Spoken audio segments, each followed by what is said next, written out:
Being too popular can be such a hassle. Who knew the people would adore me so much?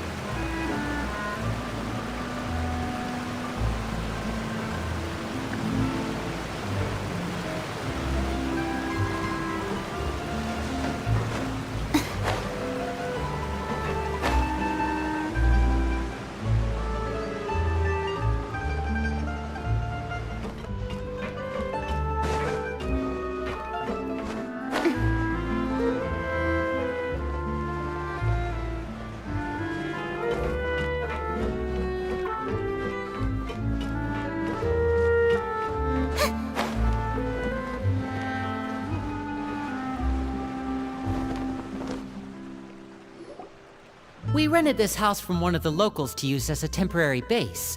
I'll come back later and tidy up a bit. After that, it should be all ready for you to stay in tonight.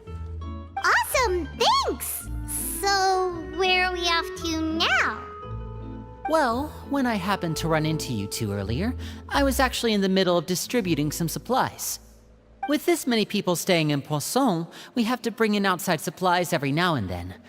I should probably make sure the rest of these provisions get delivered. Otherwise, people might start to get antsy. Okay, we'll come with! There are all sorts of rumors about your organization floating around out there. Paimon's not sure if she could even take a wild guess as to what's true and what's not. But now that we finally have the chance to see a day in the life of the house, we can take a good look at how you operate! Well, you're more than welcome to come along. Just follow me.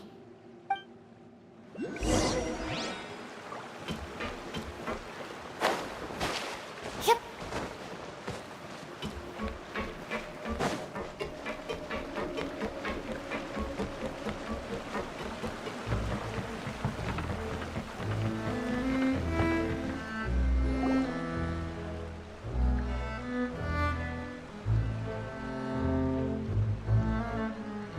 Linny! We're finally here. The supplies. I'm assuming you've... Brought them with me? Yep, here you go. Hello? Something caught your eye? It's the Traveler and Paimon! No way! Come here, everyone! Hurry! The Traveler and Paimon are here!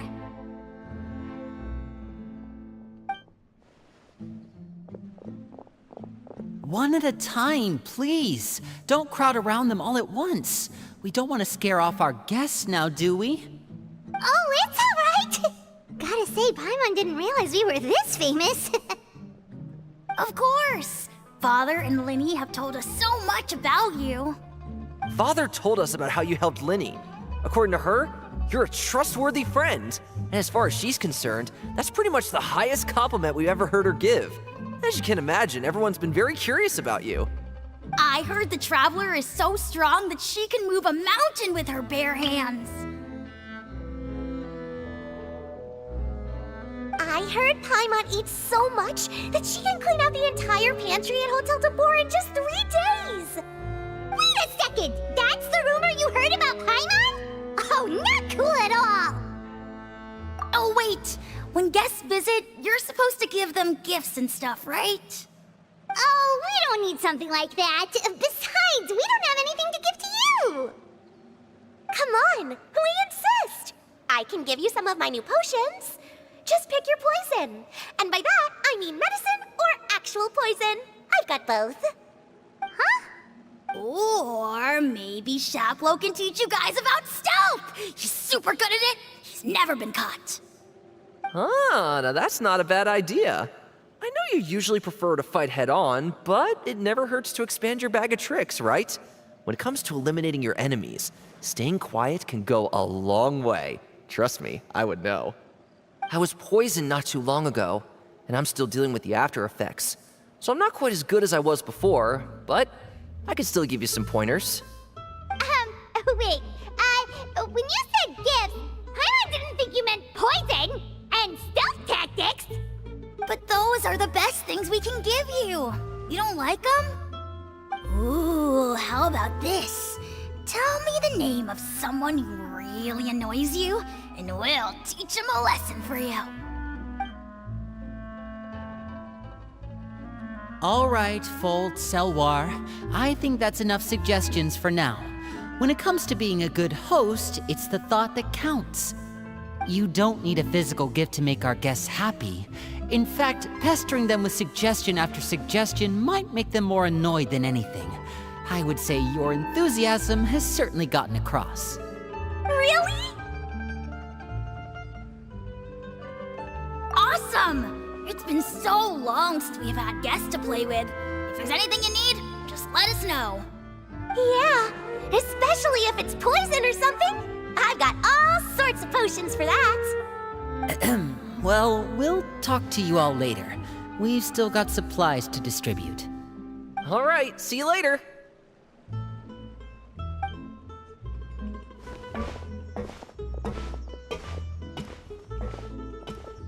Bye!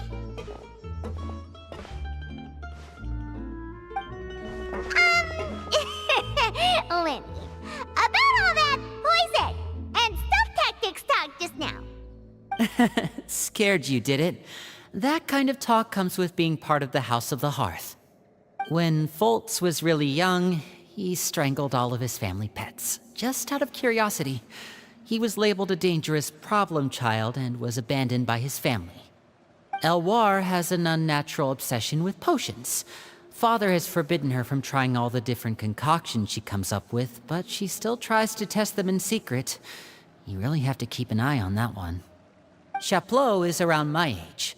While I'm mainly responsible for collecting intelligence, he handles surveillance. He's very passionate about his work and has no reservations about taking on some very difficult missions.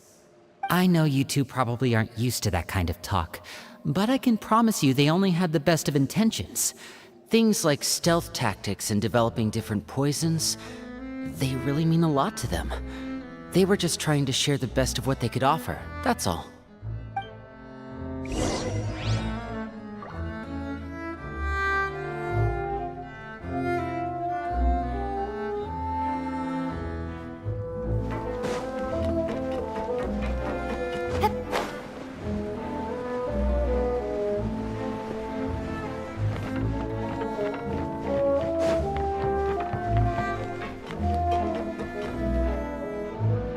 Filial, supplies are here. Thanks. And who are these two? Outsiders? Allow me to introduce you. This is the Traveler and Paimon. Oh, you're the famous duo I've been hearing so much about. It's nice to meet you. I heard you've traveled to all sorts of places. Is that true? Of course! We're making our way all across to that! Oh, good for you. You must be pretty familiar with Fontaine by now, then. Have you seen the new opera that started running recently? I think it's called... The 4,000 Thieves? Oh, this is the first we've heard of it. It seems like it's going to be fantastic. From what I've been able to tell from the posters, anyway. You should definitely check it out if you have the time. Oh, and there's The Blind Maiden, too. That one is supposed to have audience interaction. Seems pretty interesting. After this mission is over, I think I'll go get a manicure. Oh, maybe I should dye my hair. Wonder how much it'll cost. Is it just Paimon, or do these two seem much easier to get along with than the others? Looks like the House of the Hearth has some normal members after all. I heard that. Oh! Oops. I'm guessing you're referring to Foltz and the others? Yeah, we're definitely not all like them. I bet those crazies are practically foaming at the mouth right now. I'm sure they just can't wait to get back to Snezhnaya to carry out the plan. That's enough, Filial. Don't talk about family members behind their back, right? Whatever. Let's go. Guess this is goodbye then. If you ever have some time, we should go see the opera together.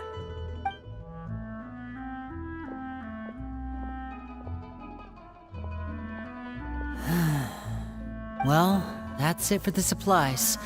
We should probably head back as well.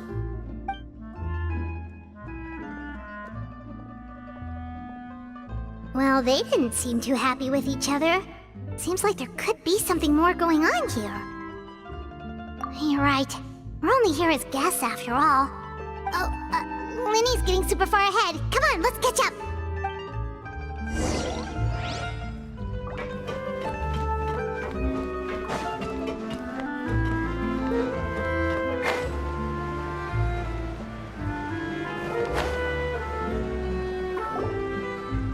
So, what do you think of the members you've met so far? Well, Father is always encouraging us to be strong-willed and independent. So if there's one thing we've got, it's people who aren't afraid to speak their mind. Well, I should probably get cooking. Wanna join? Of course! Then let's head out and... Huh? Fremine? What are you doing here? Well, Fremine! Nice to see you again!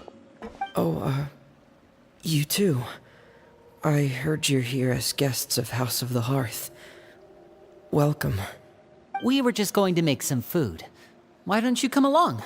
I could use some help in the kitchen, and I seem to remember you mentioning you wanted to make seafood soup for the traveler in Paimon. Seafood soup? Oh, Paimon's drooling already. Were you looking for something just now, Fremine? Maybe I can help. It's nothing. I just wanted to see if there were any extra supplies. Yeah, we've got some left over. What do you need? Some food and water. And some clean cloth, if possible. No problem. Give me a second here. Food, water... Wait a minute. What do you need all of those for? You're not on any missions as far as I'm aware, and you were just going to come eat with us. So what's this all about? I thought I'd grab an extra portion because I get hungry at night. Could be because I'm growing, you know? And... Fremine, you remember what I told you? You're not like me. Your lying skills still need some work. Tell me what's going on. Is it really bad enough that you have to keep it from your own brother? Maybe it'll be better if we gave them some space.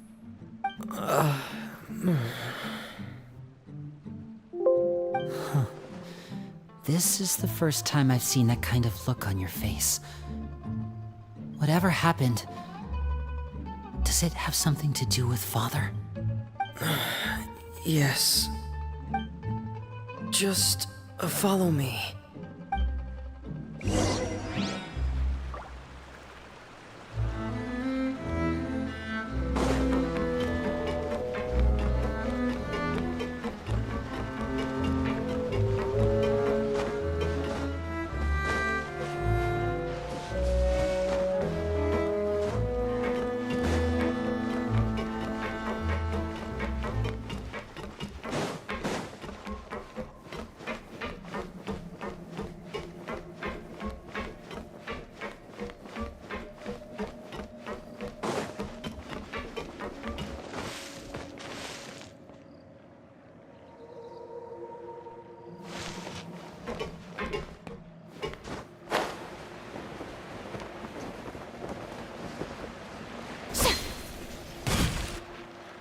You're back! Oh, and you've brought some friends with you this time. Hello, my name's Linny. I grew up in the House of the Hearth. And you are? Hi, Linny. I'm also a child of the House of the Hearth, just like you. You can call me Clairvy. Clairvy? It's nice to meet you. Does that name ring any bells, Lenny? No, not at all. That's not a name we have on our roster, I'm sure of it. What I'm not sure of, though, is how she managed to sneak in. She must be the phantom child Father's been searching for. From the looks of it, I'm guessing you were the one that found her, Fremine. You, haven't told Father, have you? No, I haven't told anyone. I've just been keeping her hidden. For how long? About half a month now. So ever since we got to Poisson, then, do you have any idea what you're doing? I know what I'm doing. Really? Because from where I'm standing, it looks like you're hiding the very person Father has been trying to find. If Father finds out about this, everyone involved is going to be punished. You know the rules of the house, Fremine. I know you do. Father doesn't tolerate any form of betrayal.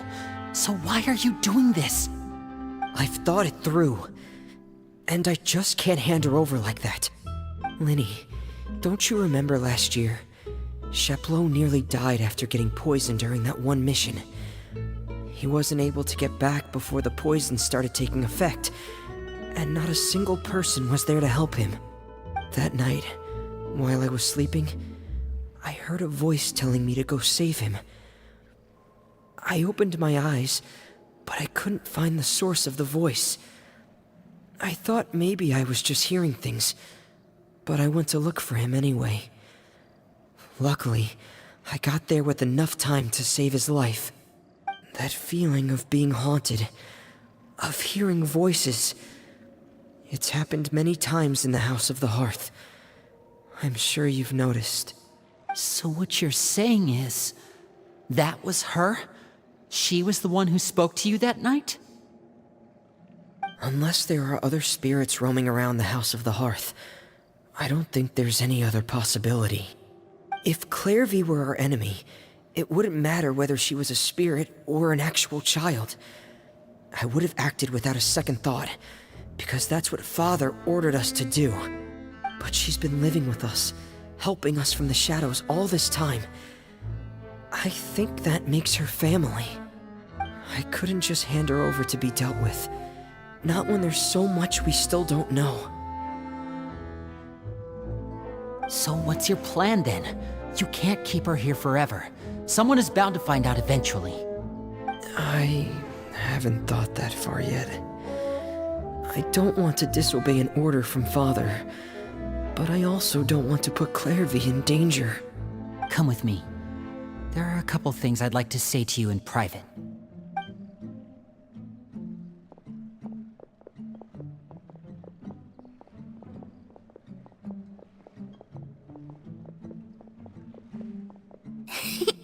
Those two sure care a lot about each other. Well, they got a funny way of showing it. From where Paimon was floating, it sure seemed like they were about to bite each other's heads off. No way! They have a really deep bond. I could tell right away, because I also have a friend like that. I just don't know how long that kind of bond can last. The darkness in the house runs deeper than you can imagine. No one can get out alive. I'm sorry, Linny. I really didn't mean to drag anyone else into this. Oh really? You didn't mean to? 'Cause I for one wish you did. Huh? What do you mean? You know, when we were younger, you didn't call me Linny. You called me brother, just like Lynette. We grew up together, the three of us. We were all orphans, all rescued by Father. Of all the siblings in the House of the Hearth, I think our bond was the closest. Later on, when you started calling me Linny, I wasn't actually surprised. After all, Lynette and I are related by blood. We've had to depend on each other to survive long before we joined the house. Linny, The darkest and most difficult moments of my life happened before you and I had ever met. I'm sure that's true for you as well. Even so, Fremine, we've stood by each other for all these years now, and to me, That means more than blood. You and Lynette are the most important people in my life. No one can replace you. So I won't let you face anything alone. Not if I can help it.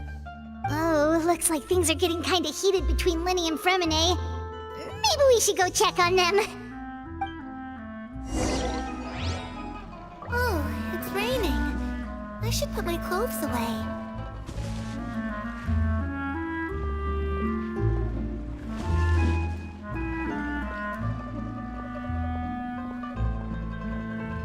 Perry? Huh. Looks like she's not here either.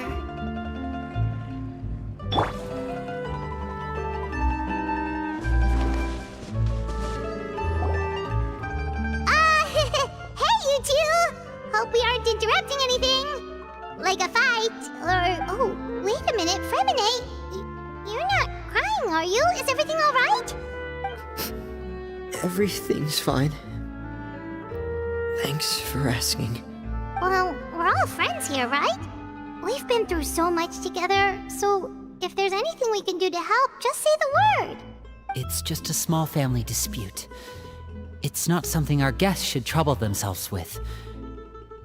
In fact, it might be better if your stay ended here. What are you getting at, Traveler? When guests are around, families are often on their best behavior. And any disputes are less likely to escalate. That's what you're trying to say, isn't it? I just... Thank you. I was really hoping to keep you out of it. But even if I could think of some other reason to turn you away, I'm not sure I could convince you. I know things could turn dangerous, so I promise you this. From now on, I'll protect you like my life depends on it. Me too. Well, back to the matter at hand then.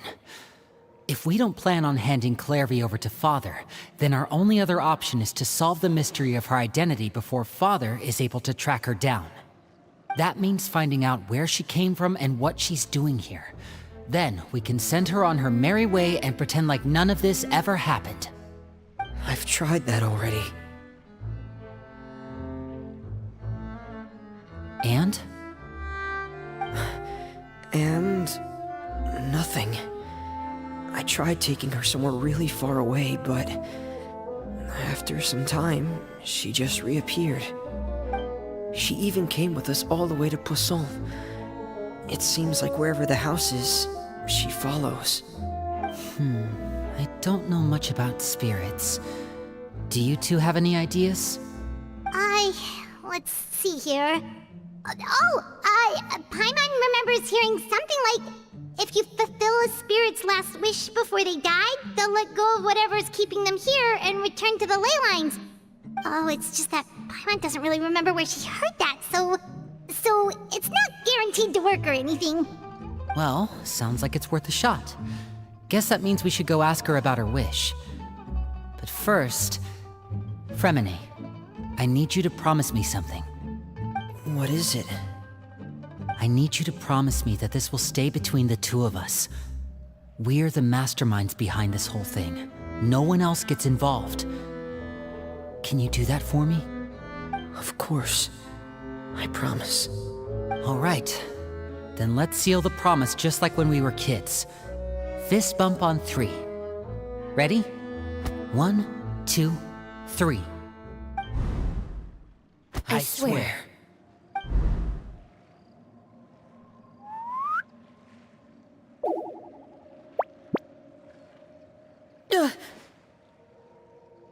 Whoa! Lynette!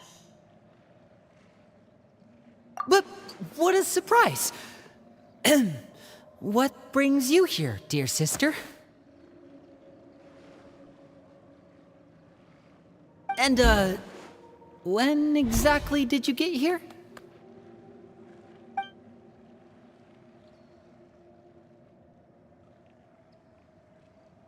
You're an idiot, brother. And you too, Fremine.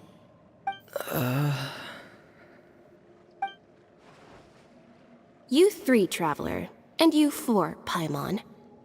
Wait, what did we do? I've seen Clairvy around the House of the Hearth before. I hadn't seen her in Poisson, so I figured she must not have come with us. But it turns out you were just hiding her. I heard you talking about your plan. Rather than steering clear of the situation, I'd rather fully join in.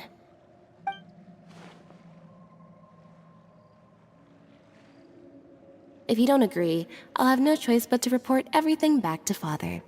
Simple as that.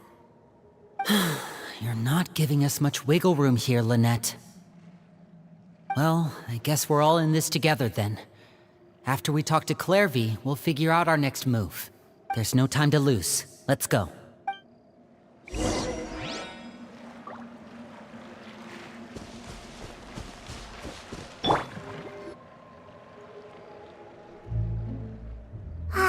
I'm full. Thank you for bringing me this food, you guys. She said she's full, but the food doesn't look like it's even been touched. That's right. Based on what I've been able to observe, it doesn't seem like Clairvy can interact with the physical world at all.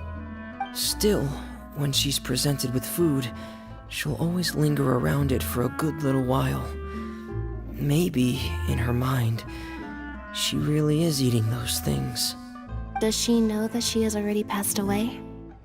I've tried to ask her, but she didn't answer.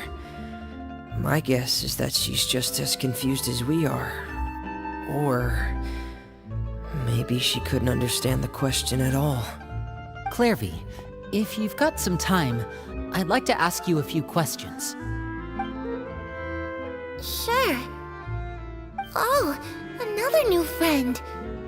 Hi, I'm Clairvy. Hello. Clairvy, how did you join the House of the Hearth? Huh? Isn't it the same for everybody? The knave brings you here and then you can't leave. It's just that your name, it's not on the roster. And I've never seen you before. The roster? Oh, I get it now. I think there might be some things you don't know about this place. The people in charge, they're not as nice as they look. They say they keep a roster, but it's not complete. There are a lot of people who aren't on it, and never will be. In this house, some people are family, and other people are just test subjects. Those kinds of people aren't ever going to get a place on the roster, unless it's the roster of people who've been executed. Wait, does that mean the knave... Is there anyone that can vouch for you? Perry. She's my best friend. She's the only one I trust in this place. Have either of you heard of that name before? No.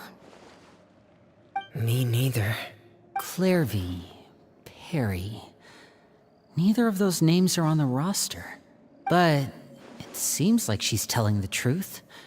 Either that, or this kid's already got a bag of tricks bigger than mine.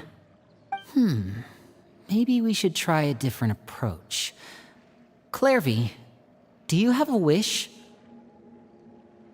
A wish? It can be anything you want. Just imagine. It's your birthday, you're blowing out the candles, and your wish is...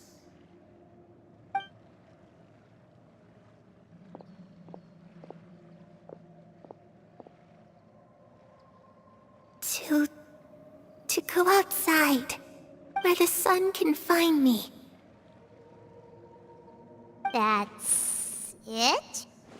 Well, that sounds easy enough. The darkness in the house runs deeper than you can imagine. No one can get out alive.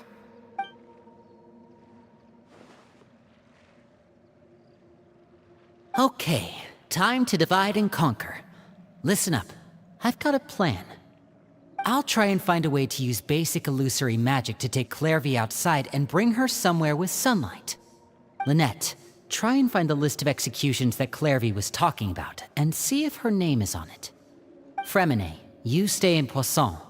We can't be the only ones who've had run-ins with Clairvy. I need you to collect intel on everything she's said and done. Understood. I'll try my best. What about us? What should we do? I really appreciate your willingness to help, but this is a family matter. I don't want to drag you in too deep. It's too risky.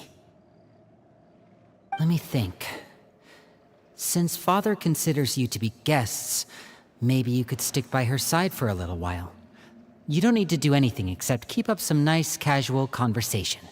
Ah, Paimon gets it. You want us to distract her. I'll give you a magic bird. If Father suspects something, all you need to do is release it when she's not looking, and it'll alert me that something's wrong. Of course, that's only as a last resort. If Father doesn't seem to notice us, there's no need to make contact. We'll reconvene here tonight after all's said and done.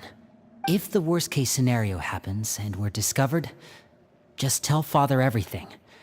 We're not going to let our guests get punished for our own actions. That's where we draw the line. You too. Okay, this is where we part. Father should be at the beach nearby.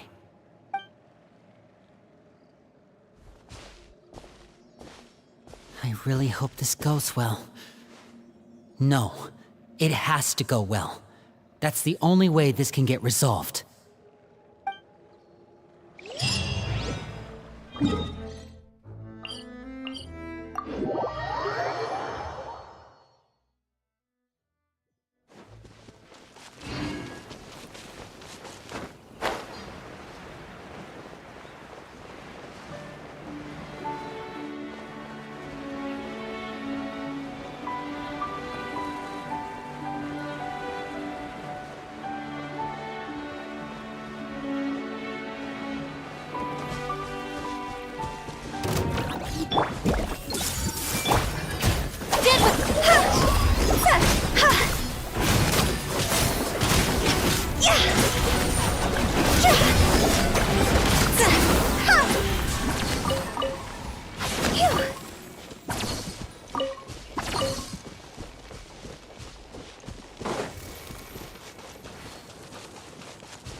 It's the knave! And... child! Hey, aren't you supposed to be in Snezhnaya recuperating? What are you still doing in Fontaine? Oh, it's you two. I didn't expect to run into you here. I was unconscious for quite a while after the fight in the Primordial Sea. After I woke up, I realized I was being taken back to Snezhnaya, and well, I couldn't have that now, could I? Not when I've still got unfinished business here in Fontaine. So, I mustered up all my strength and made the journey back on my own. What sort of unfinished business are we talking here? It has to do with Skirk, my master. I really wanted to meet up with her, but by the time I got back, she had already left. I still have so many questions for her. Without any other leads, all I could do was ask the knave to help me track her down. She must have left behind some traces from her time in Fontaine. Oh, okay, so have you found any clues? Unfortunately, no. While the House of the Hearth is adept at collecting all manner of intelligence, certain existences can still manage to escape our purview. Basically, unless Master feels there's a need to meet with me, she's not going to be found. But that problem has an easy fix. I just need to become stronger, and then... Paimon thinks you should focus on getting better first. The worst of it is over.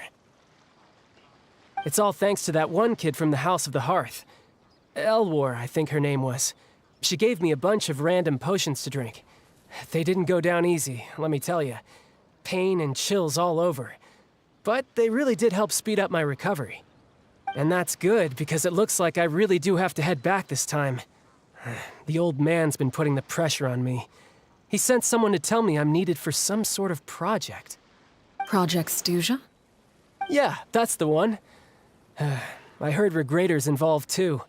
I'm not looking forward to having to listen to all his monologuing, that's for sure. Hey, maybe you could think of a way for me to stay in Fontaine for a little longer. Helping Linny and the others brush up on their fighting skills would be far more interesting. If you and I could spar, that would be even better. I've been waiting for a chance to see you go all out. And what a sweet little daydream that is. But I also have a role to play in all this. I'll be leaving Fontaine shortly as well. Besides, considering how little they see fit to step outside the homeland, being called on to return to Snezhnaya by such illustrious dignitaries, what a great honor. Wouldn't you agree? One I could do without, I'd say. Is it just Paimon? Or does it kind of seem like they're... So, dear guests of the House of the Hearth, to what do I owe the visit? Well, we just... Right! We're super close to Linny and the others, but we still don't know much about you! Is that so? Introductions have already been made, have they not? Oh, well, you see? There's only so much you can learn about someone from a short introduction. At least tell us something a little extra, like... Why do you call yourself father? Good question. I'd also like to know. The fact that you have to ask tells me our intelligence work has been quite successful. Telling you the answer to that question would only serve to undermine that success. And we can't have that, now can we? Spoken like a true diplomat. That was some expert sidestepping right there. Well, if there's nothing else, I think I'll take my leave. I still have a small matter to resolve at home. Wait, don't go!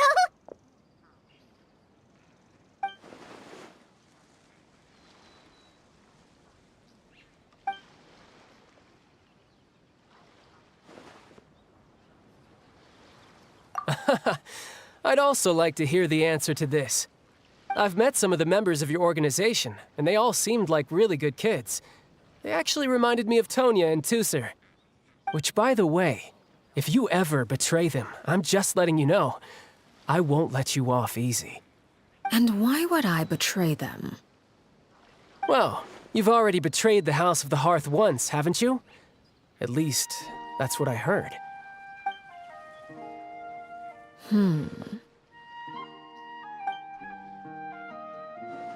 Okay, I admit. That's just what the old man told me. The rooster, I mean.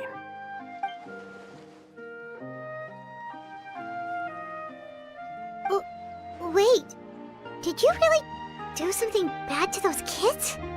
Never mind what I've done. I'm more curious as to what the mighty rooster had to say. Care to enlighten me? Well, nothing much. Just some stuff about you taking out many other members of the House of the Hearth, and even going so far to attack your own family. I see. Oh, based on your reaction, I'm guessing it's all a bunch of lies. Hardly. I don't appreciate his particular turns of phrase, but I suppose he didn't say anything untrue. Although, it would be more accurate to say that there is a certain level of prejudice involved, but I don't intend to clear that up just yet. Prejudice has a funny way of concealing the real truth behind certain things, an attribute that I find to be quite advantageous. Call yourself a Fontainian, for example, and people will assume all sorts of things, when the real truth is that this is simply the land where I was raised. Huh? You're not actually from Fontaine? But then why did you try to help out with the prophecy and everything? I was trying to protect the children born in Fontaine. Claiming that I myself was a Fontainian simply made it easier to operate. People would hardly suspect a fellow Fontainian of having any ulterior motives. Who wouldn't want to save their homeland after all? The primordial sea wouldn't have any effect on me, but it would have caused great harm to the House of the Hearth. Well, you wanted extra information, didn't you? There you go. I hope that satisfied your curiosity.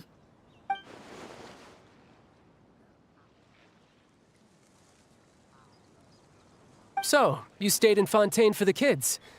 I guess I was wrong to believe you'd betray them. Apologies. Looks like I was holding on to some prejudices myself. Good. Like I said, I like it when others have misconceptions of me. Actually, while I was recuperating at the House of the Hearth, there was something else that really caught my attention. I heard that members always resolve disputes and arguments with a friendly spar, and the loser has to back down.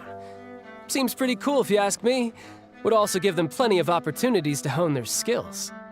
Well, that's only a recent development. In the past, such spars weren't nearly so friendly. The losing party would lose everything, including their life. They were that high stakes? Whew, at least that's not a thing anymore. Well, the current atmosphere's not half bad. I'm a bit jealous, actually. You've got so many family members around you, and you even get to live with them. Having a lot of family around means dealing with a considerable amount of bickering and scheming. Once Tonya and Tusser enter their rebellious phase, I'm sure you'll understand. Just imagine. Tusser becomes obsessed with plucking out strands from the rooster's mustache, or Tonya decides to dye her hair 42 different colors. Okay. I get the picture.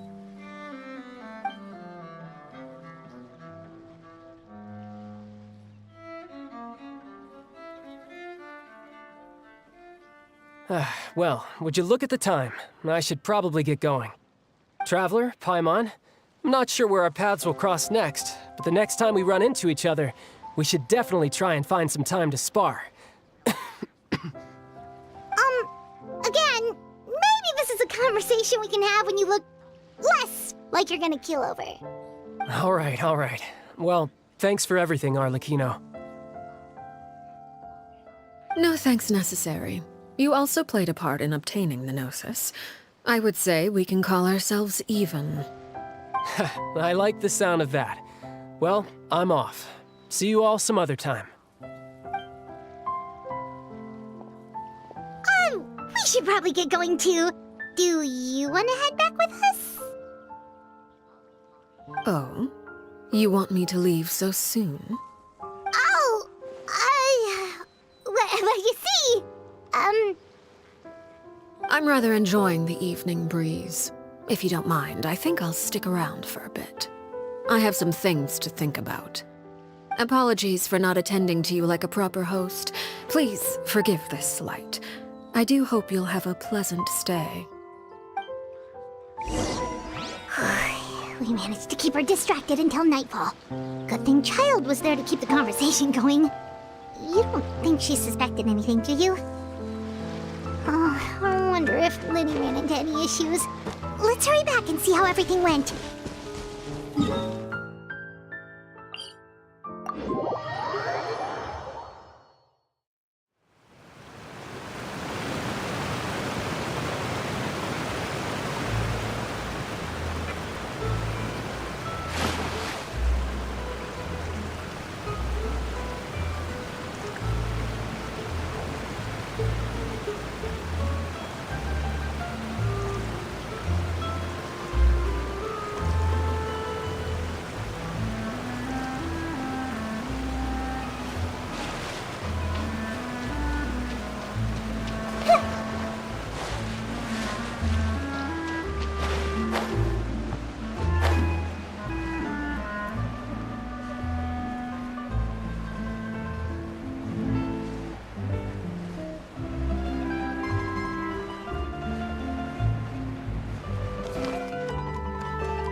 Well, long story short, we ran into a small issue.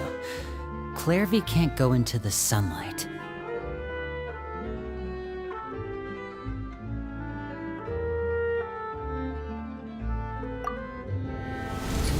Everything was fine at first. She followed me up to the surface just like I told her.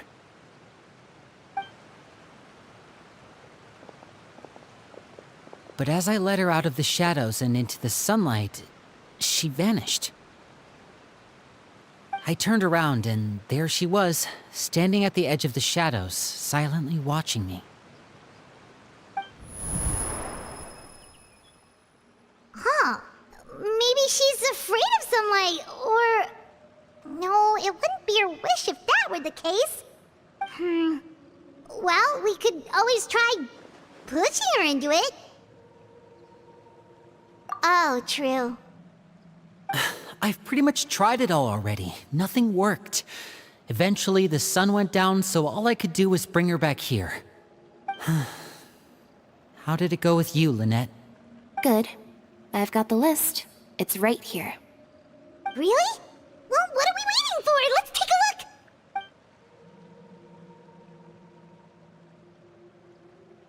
Oh, that's a lot of pages.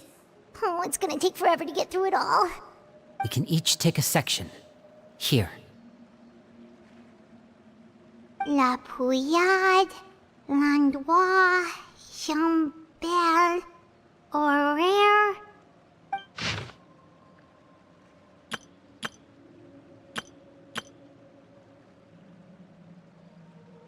Oh, yikes. That horaire guy has a huge scar on his face. He's kinda giving Paimon the creeps. Ah, I've met him before. The scar is from an injury he received during a mission. I still remember him joking with me about it. He said any future lover would take one look at him and then lose all interest. Did he say anything else? Well, I asked if there was someone he was interested in. He said no, and that's where our conversation ended. It was only later that I learned he really did have someone he liked. He risked everything to escape so he could be with her, but... it didn't... Wait, so that means the knave, It may seem cruel, but it's just one of the rules of the house. Betrayal is not to be taken lightly.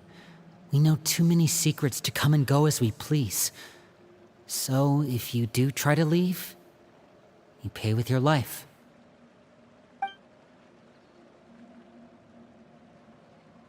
Her name's not here, huh? Well, that's not too surprising. It doesn't seem like this list is complete. It only contains records dating back around 5 years.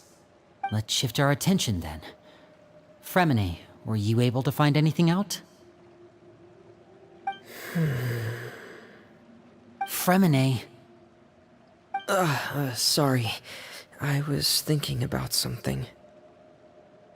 I managed to talk to quite a few people, but I couldn't help but notice that the atmosphere in the house was a little... strange. Strange. Yeah, I mean, I know there have been arguments in the past, times when people haven't gotten along. Chaplot and Filial are a good example of that.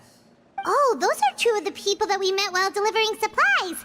Paimon can see how they might not get along. They had very different vibes, and their, interests seem to be pretty different as well. That's to be expected, actually. Father brought us all here, shared her knowledge with us, taught us how to fight. That's one thing we all share. But that's also where the similarities end. Not all of us feel the same desire to stay here. As members of the House of the Hearth, we're also considered part of the Fatui. And to a lot of people, that's an identity they never asked for. Certain members get older and realize they want something else for themselves. But considering the rules of the house, most people would never say that out loud. People like Chaplot and Foltz are loyal to Father and her vision. They're proud to be part of the Fatui. Filial and Nantoy, on the other hand, well, they aren't quite as enthusiastic. These kinds of conflicts have always been there. It's not like Father is in the dark about any of this. Well, that's true. But it just feels like things have gotten worse lately. Filial and the others, It seemed like they were meeting in secret to talk about something. I can't say for sure, but I think they've met Clairvy. You think she's been inciting them to act out? No, not exactly. But I wouldn't be surprised if she said something to them about the darkness in the house and how deep it runs. She's told me about it before. Experiments being run on children. People being used as pawns on the battlefield without so much as the strength to survive. And they just believed all that? Without any evidence? Clairvy's words probably gave them the excuse they were looking for. Whether they... This is all because of Project Stuja, isn't it? Whoa. Hold on a second. What's this Project Stuja all about, huh? This is the second time it's come up now. Sorry, but I'm not sure of the details either. I only know what Father has told us, which is that it's something the Rooster and Regrader have been working on together. Apparently, it has to do with the Fatui's strategic plan for the future. Because the House of the Hearth was so successful in obtaining the Gnosis, we now have the honor of playing a key role in Project Stuja. Wait, but isn't that a good thing? Key role is just another way of saying dangerous role. To us, the whole thing is an inconvenience. Father thinks so too, but she's in no position to refuse. Their plan isn't exactly unreasonable, and they've been funneling the house a lot of funding. It's just that we'll lose a lot of members in the process. Participating in the plan, it's an honor in name only. What they're really trying to do is subdue us. The existence of an intelligence organization outside their control makes them feel uneasy.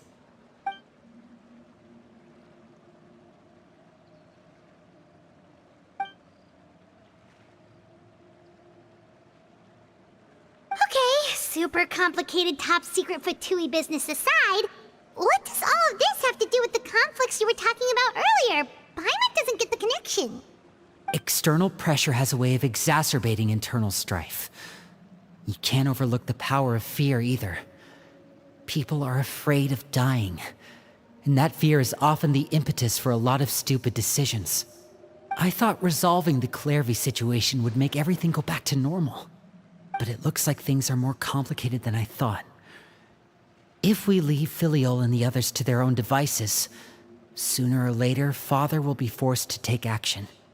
We can only focus on one situation at a time, brother. You're right. Even if we confront Filial and the others, it won't do any good. It might even make matters worse. We should focus on Clairvy for now. Well, it's getting late. We should head back and get some rest. We'll try again first thing tomorrow.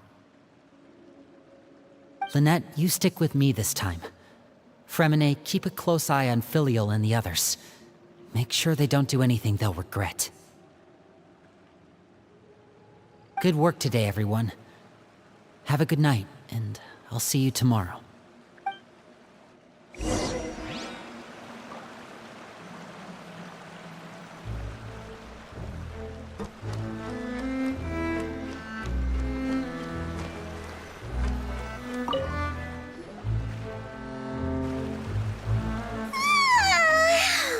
I'm always looking forward to an early night, but she can't sleep at all.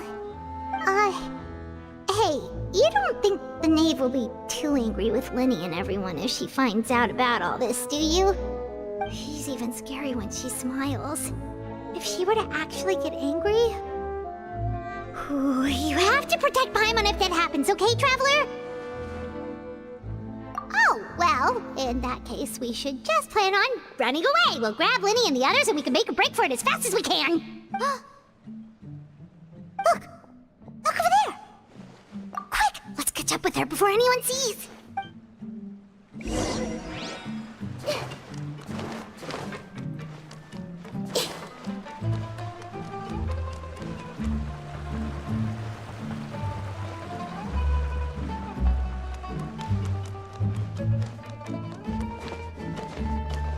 Over there!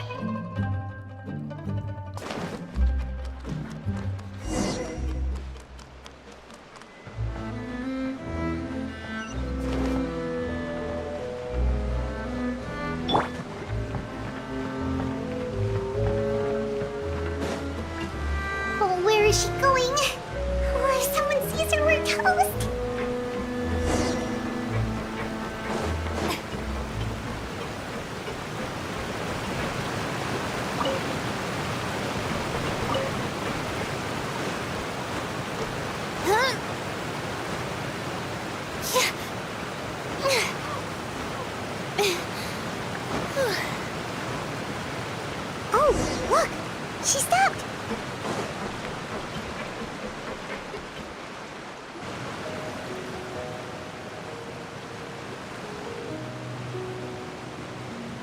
Clairvy! Shh. I opened the window while no one was looking. Look how pretty the outside is. If only I could have more than this. You probably think I'm being silly, huh? All this hopeless resisting. It's better to dream of what I could have than try to make it a reality, right? Please, help us get on the same page here, Clary. We need you to tell us what you know. Can you do that? Sure. Although, after you hear all this, I think you might regret that decision. Everyone in this family is nothing more than a tool, something to be used and exploited. We're all expendable, including me. As long as you're useful, you get to stick around. Lose your value, and you're handed over to the doctor, experimented on, and given a fate worse than death. I've seen it happen again and again, and I've had enough. You're saying the knave did all that? It's just, that doesn't seem like something she would do. She's scary and all, but it seems like even she has lines she wouldn't cross. I knew you wouldn't believe me. Everyone thinks she's a good person. They all think of her like a real mother. Mother? But she doesn't deserve that title. She's disgraced it and tarnished it. And if I had things my way, I'd never see her again. If only Perry were here, she'd understand. Perry. There's that name again. Also, Paimon's getting a strange feeling. It almost feels like she's not really here with us. Paimon can't tell if she's actually talking to us or if she's mistaken us for someone else. Well, in any case, it seems like she really needs someone to talk to. We should keep her company for a little longer. She looks so young. But it seems like she's been through a lot. It's getting windy. I should close the window. Ooh, look at the moon. Isn't it pretty? Hey, wanna hear a secret? I heard that if you look up at the night sky in Snezhnaya, you can see the aurora. It's supposed to be super pretty. Even prettier than the moon tonight.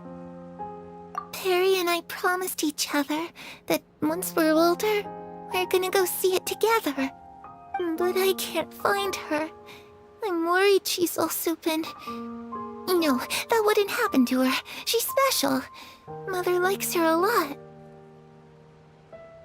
I should really go talk to Mother, but we just fought. She doesn't want to see me, and I'm too scared to face her. What should I do?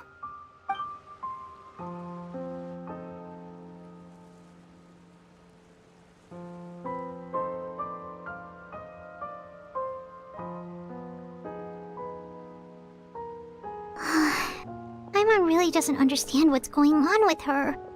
Well, let's head back. We've got an early morning tomorrow.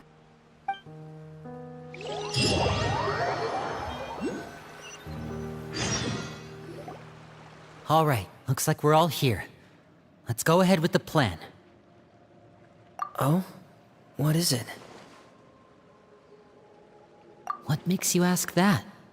Well, we kinda ran into Clairview last night, and that's what she told us. We met the doctor back in Sumeru. He's super dangerous, and he's done all sorts of bad things. It's possible that Father and the Doctor have had certain dealings, but I don't think Father would work with him.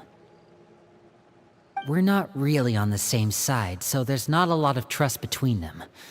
That doesn't exactly set the stage for a successful partnership. I did hear, though, that when Father first became a Harbinger, the Doctor offered to work with the House of the Hearth. Father rejected most of his proposals, except for one. It had to do with some sort of secret experiment. Secret experiment? Could that be what Clairvy was talking about? I don't think so.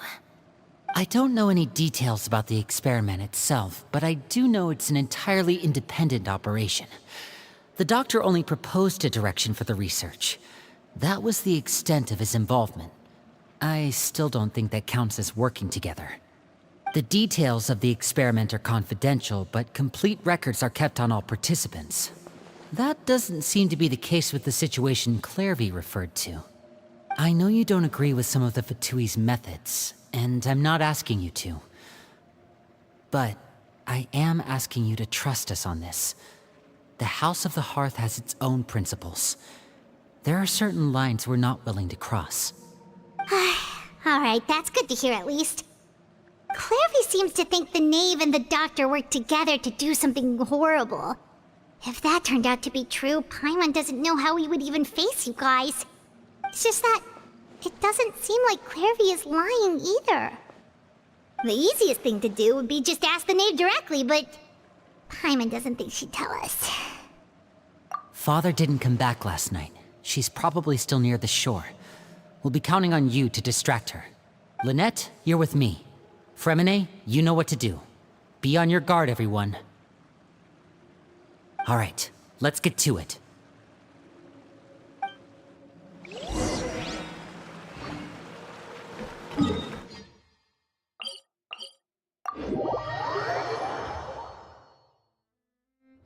It's pouring out here!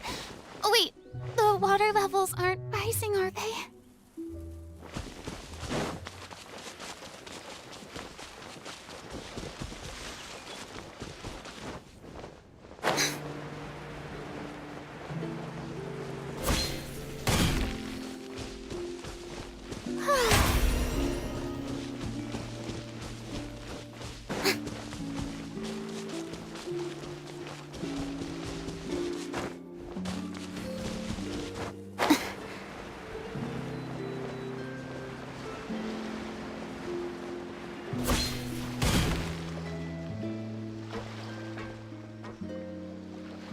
Ah, it's you two again. I must say, you look a bit pale. Did you have trouble sleeping last night? A little. Perhaps if you had less on your mind, you'd be able to absolve yourself of such troubles. So what are you planning to do now? Catch up on some sleep? Or should I give you some time to rack your brain for a topic to discuss before I ask any questions?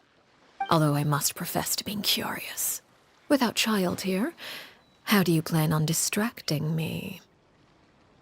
Us? Distract you? A good one.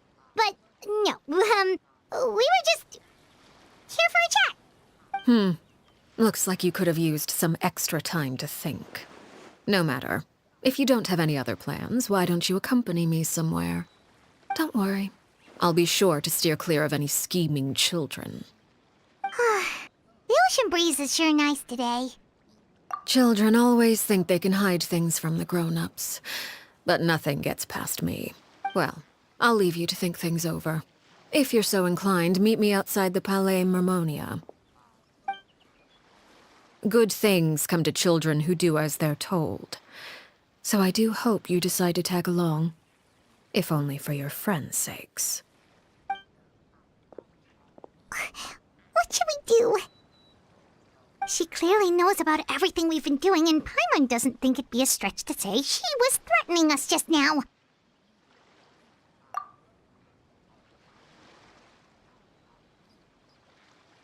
Oh, good idea. Hopefully he sees it in time. Well, we should probably head to the Palais Mermonia. Paimon doesn't want to find out what happens if we don't show up. Based on what the knave was saying just now, it sure didn't seem like it'd be anything good. Okay, then we probably shouldn't keep her waiting. It seems like Linny and the others are on thin ice, so let's do our best to not get them in any more trouble. May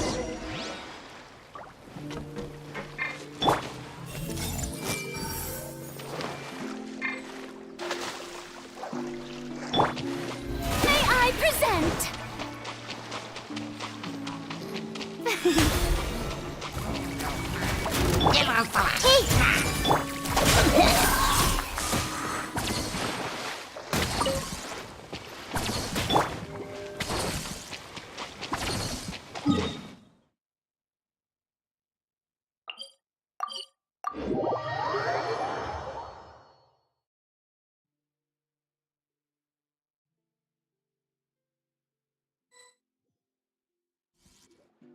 Seeing as we still have some time before my meeting, we might as well enjoy some pleasant conversation while we wait.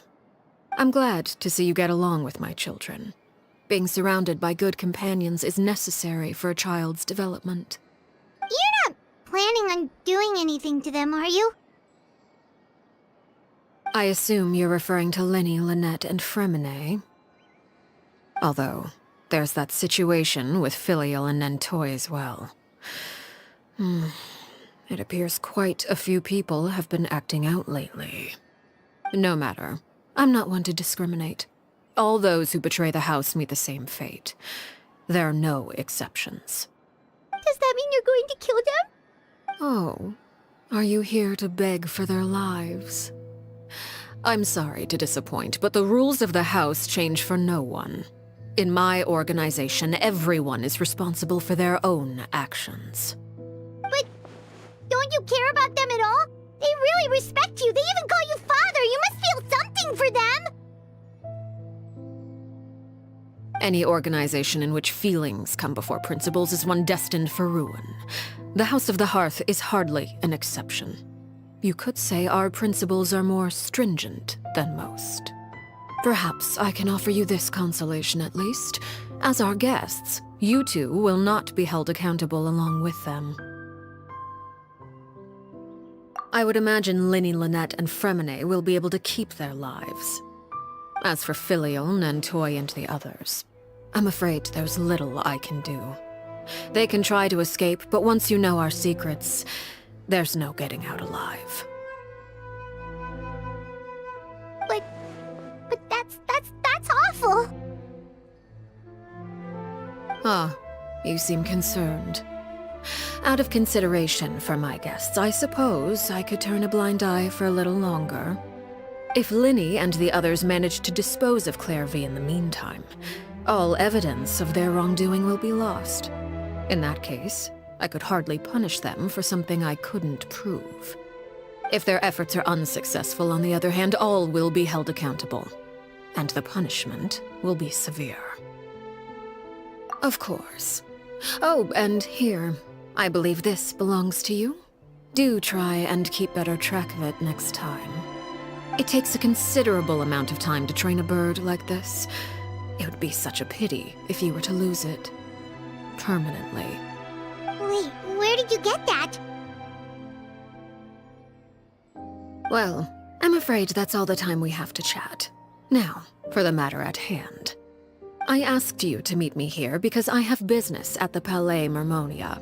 It has nothing to do with you, but I think it would be prudent for you to stick by my side for the time being. There will always be time later to run off and tell Linny what you've learned. Well, time to go. Looks like we wrapped things up just in time.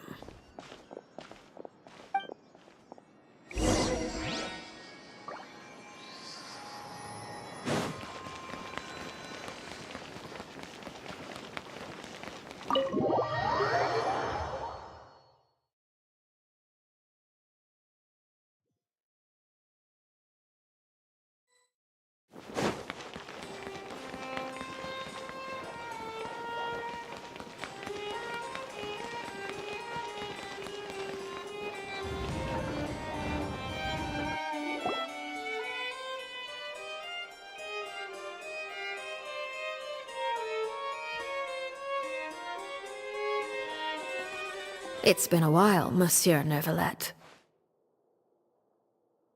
I must say, I wasn't expecting my meeting request to be approved quite so quickly. The Palais Mermonia operates with an efficiency worthy of admiration. It is only right that an esteemed diplomat such as yourself should be afforded the proper level of respect. Although, if I may speak plainly, I must confess that I did not anticipate we would have the occasion to meet again after presenting you with the Gnosis. I see you brought the Traveler and Paimon with you as well. If I may inquire as to the purpose of your visit. I'll be departing Fontaine shortly. There is, however, an outstanding matter that I would like to see resolved before I go. It requires a rather lengthy explanation, I'm afraid. So I took the liberty of explaining everything in this proposal. Please review it at your leisure, Monsieur Neuvillette.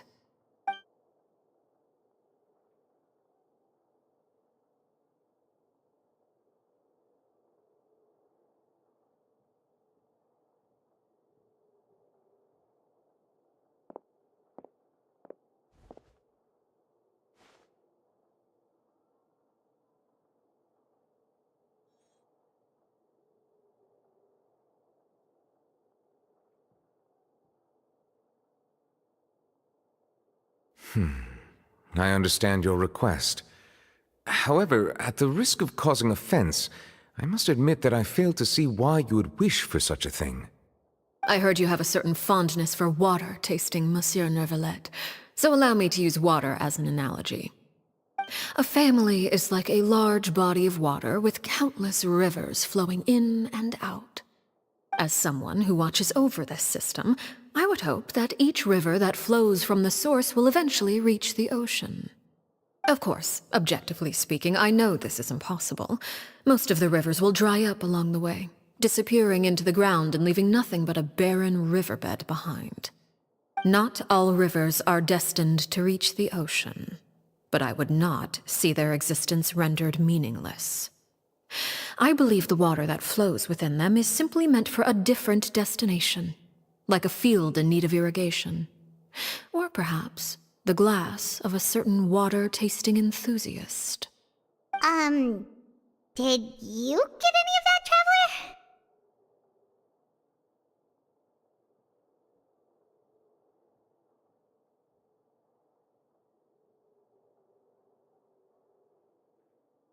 Your words paint an optimistic picture indeed.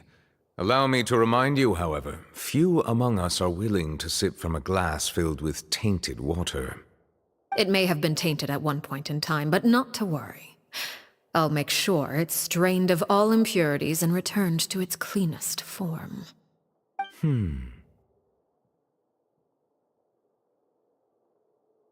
I seem to recall there being a transactional aspect to your proposal.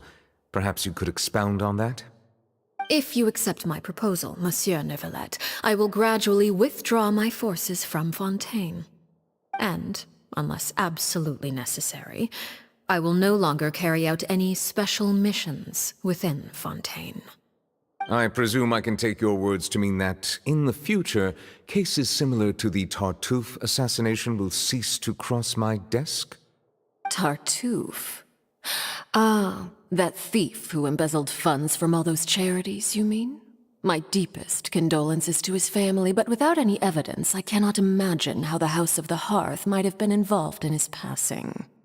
Of course, if you accept my proposal, Monsieur Neuvillette, I'm sure certain measures could be taken to reduce the frequency of such troubles. You choose your words carefully indeed. In that case, I am inclined to accept your proposal. My thanks for your generosity, Monsieur Neuvillette. Well, with that settled, we should be going now. I took the liberty of bringing along 2 bottles of spring water from Snezhnaya for you to enjoy. I do hope I get the chance to hear your impressions. Perhaps at our next meeting, yes? Indeed. I trust you would not overlook your commitment in the meantime. All right, Traveler Paimon. Time to go.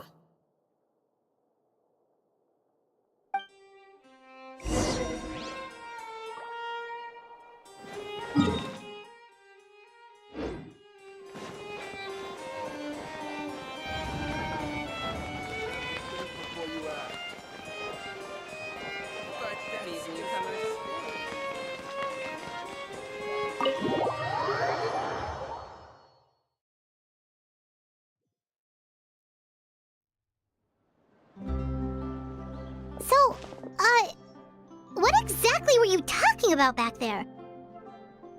Paimon only heard you mention some rivers, a large body of water, and then some kind of irrigation scheme. You really want to know? I would imagine there might be more pressing concerns at the moment. Lenny, Paimon really hopes everything's going okay. Oh, Paimon recognizes that look. You've got your ticket cap on, don't you, Traveler?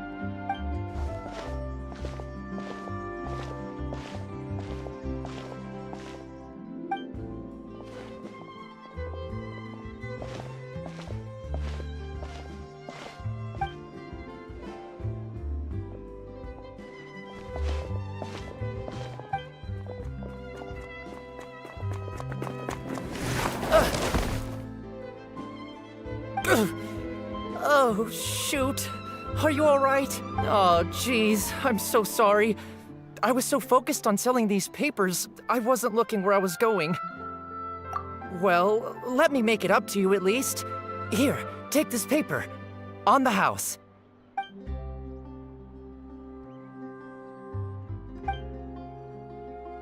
Oh, you don't have to give us anything. Please, I want to. It's not like I'm short on supply. All the extras will be useless come tomorrow anyway. It's my fault, really.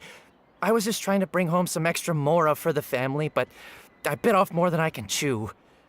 I haven't had many takers today, so I'm still swimming in papers. What's going on here? Nothing much. I just ran into your friend here on accident. I should probably get going, actually, so... Hold on. Of course, I'm happy to compensate you with mora, it's just... I don't have any on me at the moment. I'll take 3 papers. Here. Your payment. Oh! Thank you for your patronage. May the Archons bless you with good fortune. If only I had the chance to run into such generous customers every day. I should probably just take on a smaller inventory though, right? I'm getting married soon, so sometimes it's hard to not get ahead of myself. Anyway, I should head out. Goodbye! Well, now that my affairs are settled, we should take the boat back to Poisson. We've even acquired some light reading to enjoy along the way. Actually, why don't we stick around for a little longer? Paimon just realized how hungry she is. She can't head back to Poisson on an empty stomach.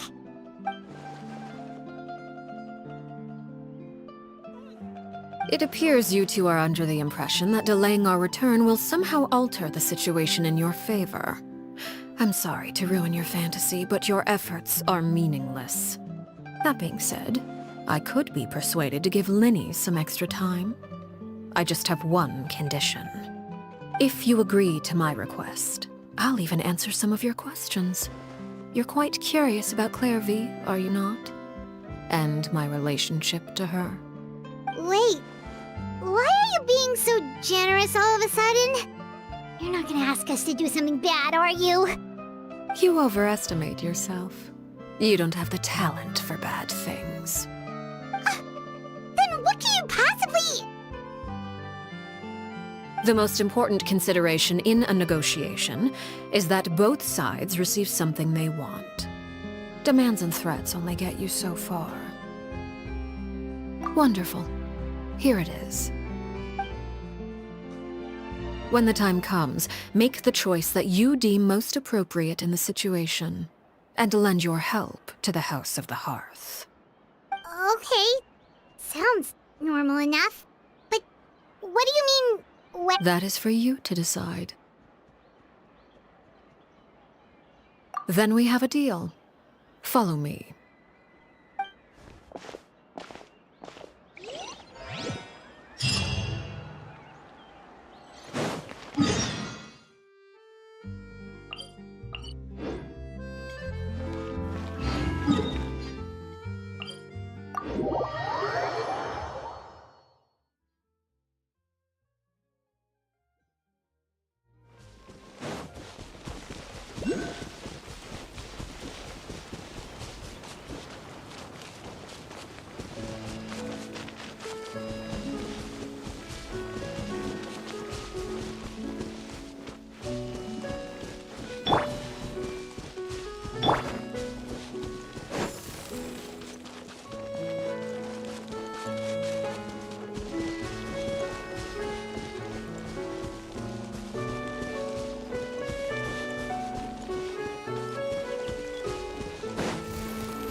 this place? Somewhere long forgotten by everyone. It used to be a grand building.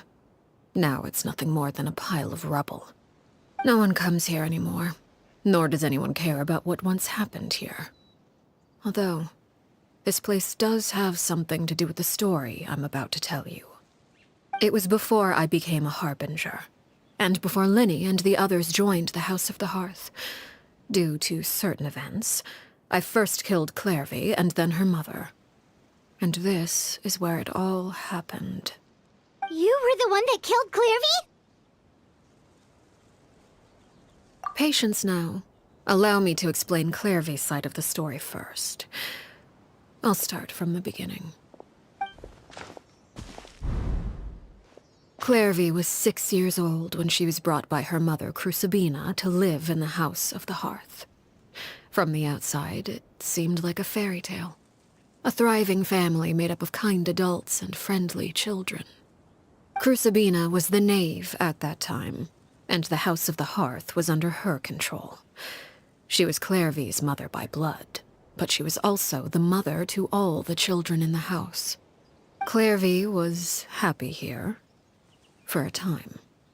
But she quickly realized that being part of this family wasn't a fairy tale at all. It was a kind of purgatory. Purgatory? Exactly. The House of the Hearth takes in war orphans from all over Tevat. But as for how to raise them, that depends entirely on the person in charge. Crucibina came up with a novel idea. She would teach the children to fight, force them to duel each other, and then crown as the king of the house the child who proved themselves most worthy of inheriting her title. It's difficult to estimate the number of children who died or were maimed in the process. There's little I can say about the ones who died. The ones that emerged with permanent injuries, on the other hand, well, they still served a purpose. They would be handed over to the doctor to be experimented on, or sent away on dangerous missions. Nothing more than tools to be used and then discarded. So those were the experiments Clairvy was talking about. But what actually happened to her? You said that Clairvy was Crucibina's daughter, so if Clairvy tried to convince her to stop what she was doing, Crucibina probably would have listened, right?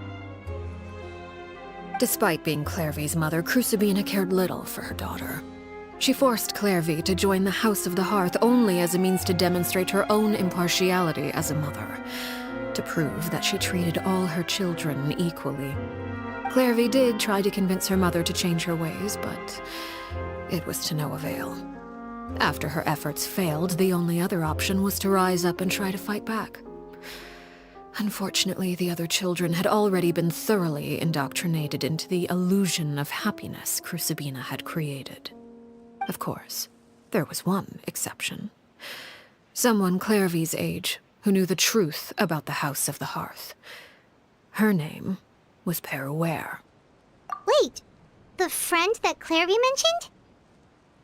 Friend, huh?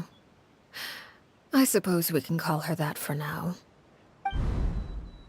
Clairvy was a cheerful and passionate person with a tenacious spirit. Peruere, on the other hand, was rather cold-blooded. Her cold-blooded nature allowed her to see through Crucibina's facade. Yet, it was also this cold-bloodedness that prevented her from acting against it. At least at first. Despite their differences, the two became fast friends, united by their knowledge of the truth. Clairvy told Peruere that she hoped to create a real family, where no one would be killed or sacrificed. There may have been a certain naivete to her ideas, but Clairvy proved her determination many times over.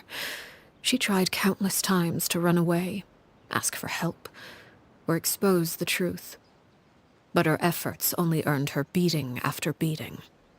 The only thing that kept her going was her strength of will. Even with her body racked with pain, she would still stand on her tiptoes and open the window at night.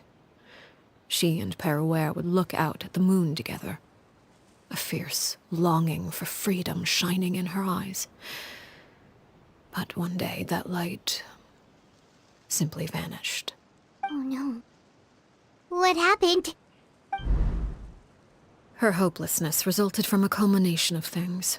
10 years had passed. 10 years worth of failure after failure.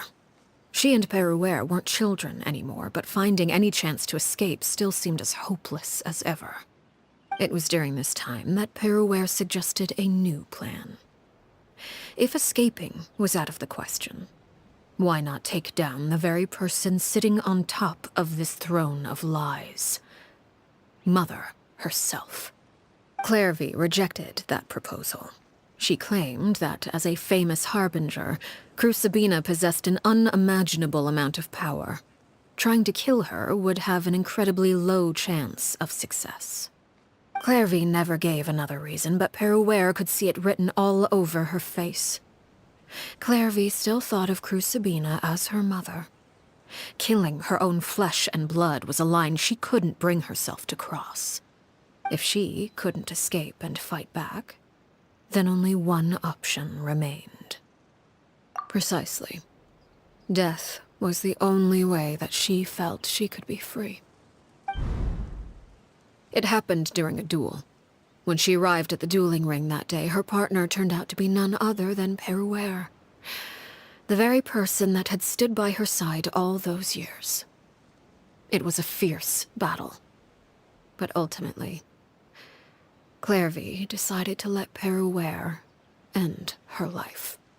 From that moment on, Peruere's journey was one written in flames. When the rain finally came and washed it all away, there she stood, the sole victor in Mother's endless game of slaughter. A trail of corpses strewn across her path to success. It was the very result she had predicted 10 years prior. Even then, she believed she would make it until the end. She wasn't surprised by the fact that she emerged as Mother's undisputed heir. Rather, her success left her with an inexplicable sense of restlessness. She was unsettled. And there was only one thing that could quell that sensation. Perhaps you two would like to take a guess as to what it was? Crucibina, you mean? But... Correct. This is the place where Peruere killed her best friend. A mere year later, this is also the place where she fought tooth and nail to kill the mother they shared. The moment she acted, any conception of what was right or wrong ceased to matter. It's one of the principles of the house. Only those who survive get to write the rules. Peruere won the battle, and became a harbinger herself. After which Her Majesty, the Tsaritsa, bestowed upon her a new name. Arlecchino. So the Perry Clairvy was talking about... It was you all along. You're Peruere. Arlecchino is just a name you got later. I left that name behind long ago. I must say, hearing it now does bring back memories. After I defeated Crucibina, the moniker of Mother died with her. I chose to forego the title she called herself, and even chose to give up my own name. I rebuilt the House of the Hearth under a new identity. Not only as Arlecchino, but as father. And that is where the story ends. Any more questions? Yeah. Based on what you just told us, Clairvy wasn't a little kid when she was killed. So the Clairvy we met... Was she really a spirit at all? I suppose you could call her an illusion born of flame. Her existence is like ashes to a fire. Something left over in the wake of blaze and ruin. You see, a certain power runs through my veins. It's not unlike a curse.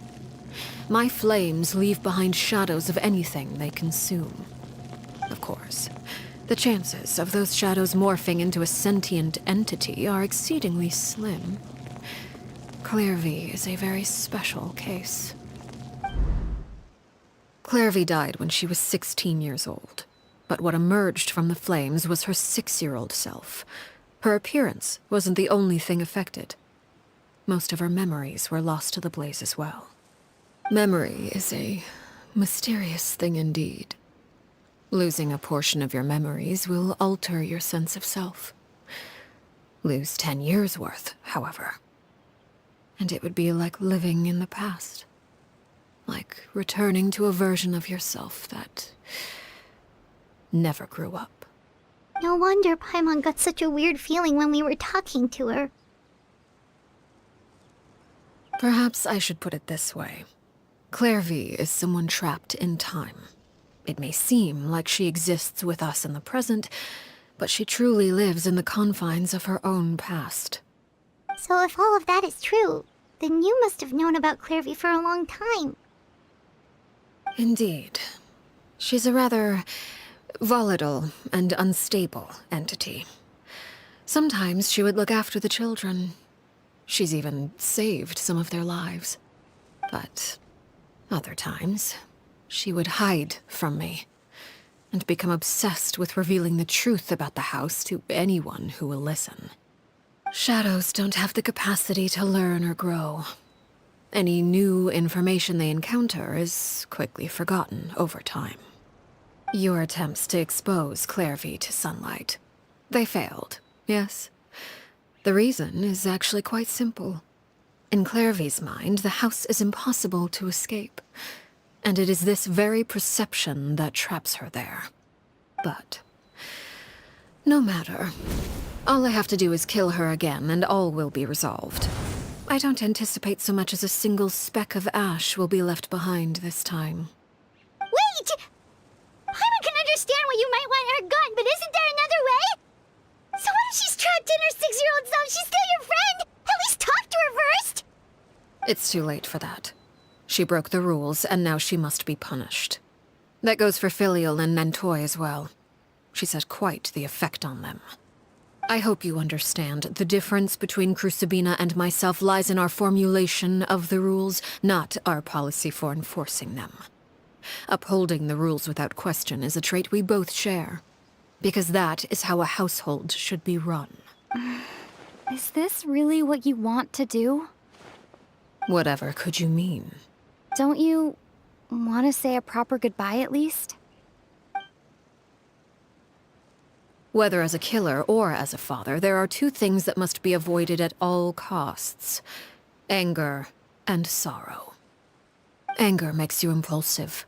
Sorrow causes you to waver. Well, it appears it's about time to proceed. Before we arrived, I told some of my well-behaved children to bring... I do believe I've kept my end of the deal. I give your friends quite a bit more time. As for what happens now, we'll just have to wait and see.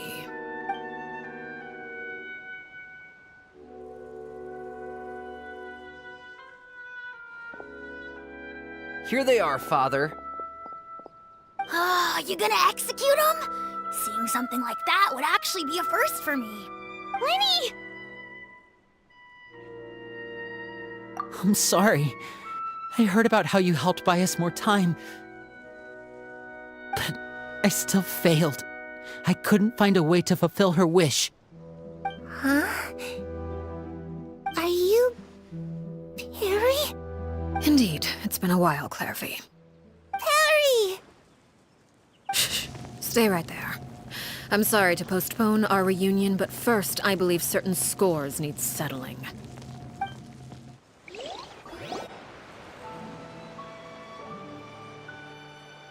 Father, let me explain. Out of my way. Father! You chose to conceal a threat to the house. And for that, you must be punished. Overall, however, I suppose your wrongdoing is hardly the most egregious of the bunch, so I'll deal with your punishments later. As for right now, the more pressing concerns are the traitors among us. By traitors? Do you mean us? Father, let me explain. We didn't mean to... Fultz, why don't you share what you heard? Yes, Father. Secret Midnight Meeting number 3. Participants, Filial, Nantoi, Sato, Toddy. Nantoi clearly said, if only Father wasn't the one who took us in. Sato added, I'm sick of this life. I just want to live as a normal person. Filial was the worst of them all. She called us crazies and said a bunch of mean things about Father. I did not! You're lying! Fultz is trying to frame us. It's not like I'm the only one who heard those things. After that, you and Toddy and a bunch of other people started talking about Clairvy. You were using all those things Clairvy brought up as an excuse to question Father. We're birds locked in a cage. The only way out is to destroy it. That's what you said, wasn't it? You little. You just want me gone, don't you? What did I ever do to you, huh? And you, Sheplo, have you forgotten who stood by your sickbed, watched over you, and changed your dressings? Come on, let's hear it then. What's your reason for all this? You're wrong, Filial. We don't want you to die. You're our family. Liar. You wouldn't be doing this if that were the case. So why? Why have you backed us into a corner? We all live in the House of the Hearth. You know the type of work we do, Filial. A single betrayal can cost dozens of us our lives.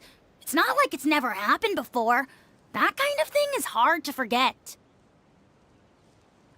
That's why the House of the Hearth cannot tolerate any form of betrayal. Ever since we came to Poisson, you've had 7 secret meetings. A lot of the things you talked about really crossed the line. You've been spying on us for half a month? Wait a second. Now that I think about it, the move to Poisson was just a way to make it easier to spy on us, wasn't it? Because we were all in one place. You've had this planned all along. Filial, Nantoi, I'm sorry. I owe you both my life. I owe Clairvy too.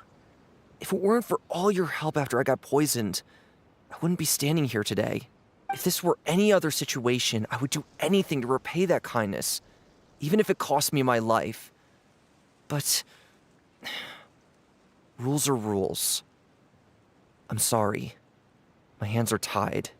Why? Why? That's enough, Filial. We made a mistake, and we should own up to it. We broke the rules, plain and simple. And now we have to face the consequences. I'm sorry, Chapleau. Fultz. I'm sorry, Father. We accept our punishment. Chapleau, according to the rules of the House of the Hearth, how should these traitors be punished? All those who betray the house pay with their lives. And so it shall be.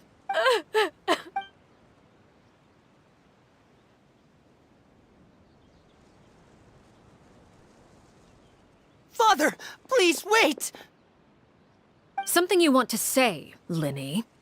Please reconsider, Father. What Filial and the others did, does it really count as betrayal? We all come from broken families. From the very first day we joined the House of the Hearth, we wanted nothing more than to make it a real home. But the truth is, none of us know what a real home should look like. I'm not saying I have all the answers. All I know is this. Killing Filial and the others may uphold the rules, but doing so will only bring us further away from being a real family than we've ever been. So please, Father, please, reconsider. I agree with Linny. Father, please. Linny, you... I also agree with Linny. An order once given cannot be rescinded. However, given the extent of your determination, I suppose we shall have to go about this a different way. Draw your weapons and face me. Our weapons? Father, are you referring to a duel? Precisely. The rules of the house will not be altered. Traitors must be punished. However, resolving disputes with a duel is also one of our rules, one that also applies to me. Demonstrate a sufficient showing of strength, and I shall offer a concession. Wait. Beat Father in a duel? Impossible. Father is way too strong, even for Lenny.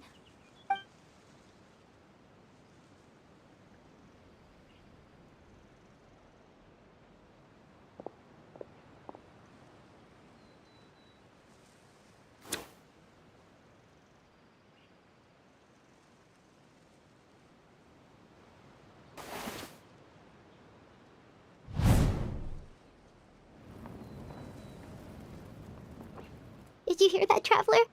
Lenny and the others have to duel the knave. What should we do? Can they really win something like that? If they lose, those people from the house are really gonna be executed. Hey, are you listening?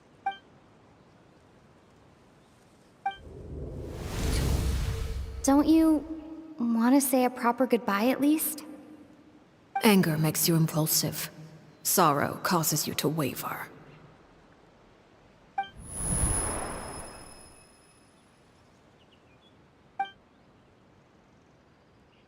Oh, looking at that expression on her face, she seems really serious about this.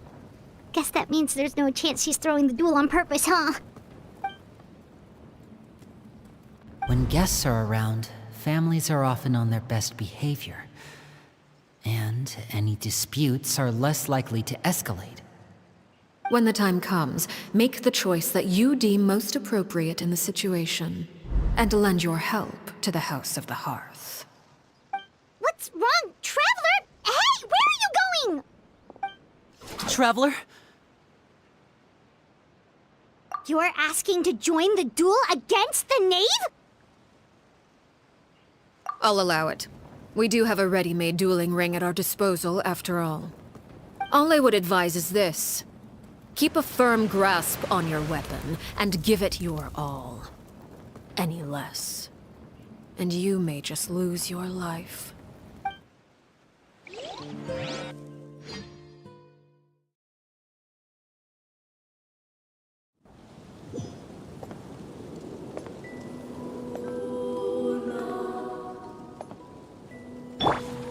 I see everything.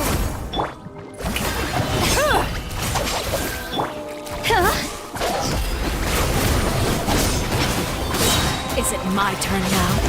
Watch out for Father's movements!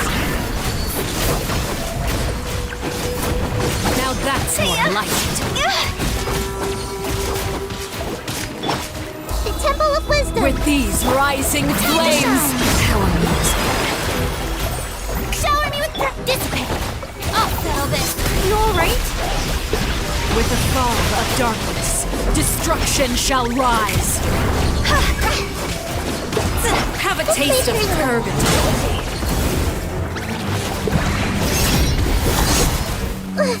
Everyone hold hands. Get with me. Really have to pull my blade.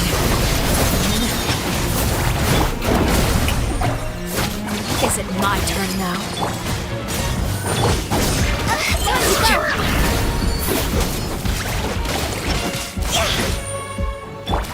Let the world collide! I'm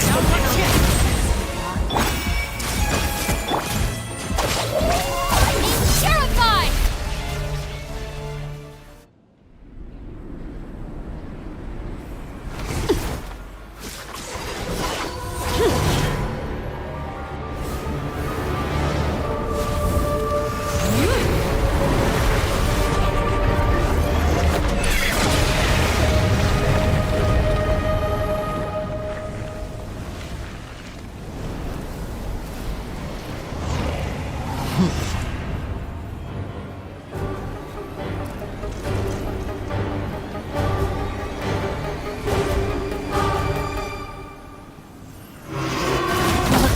Has been seared away. Everyone hold hands. My blade is all that remains.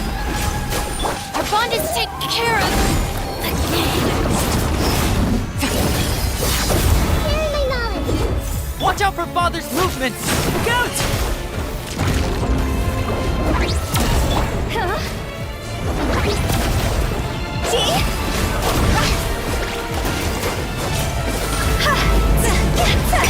Committed to memory. Your punishment made manifest. Over here! Who's next? Time to shine. This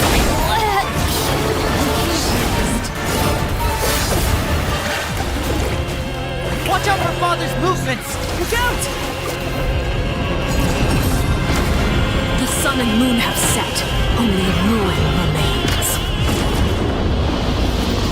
You struggle in vain. Someone help me! Now's our chance! Over here! Don't look at me!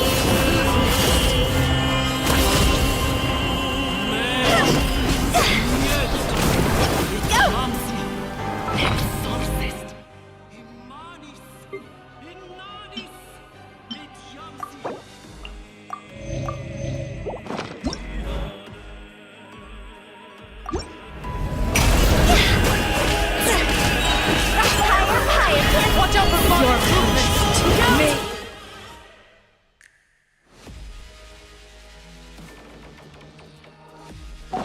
Manifest.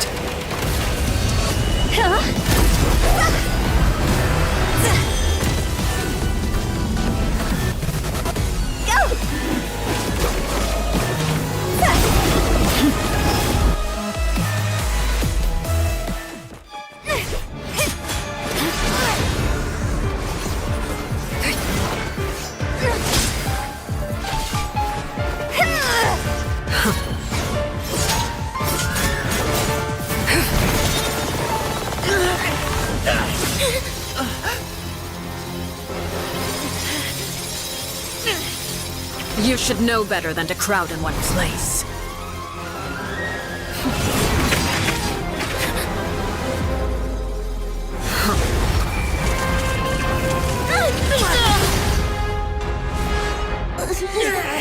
Oh, I know.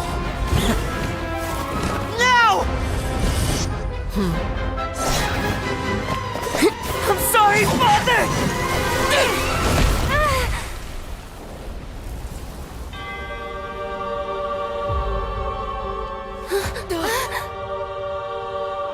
Sorry for what? This pitiful excuse for an attack.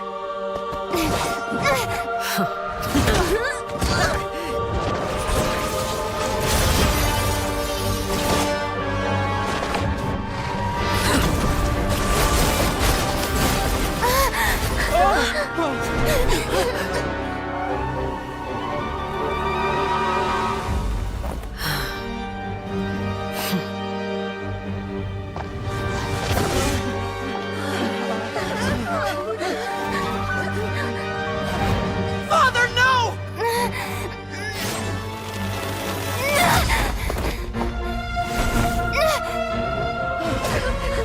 Made it out, did you?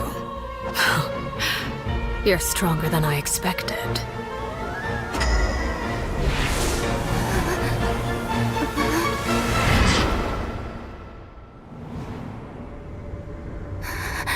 A crimson moon. I can't move.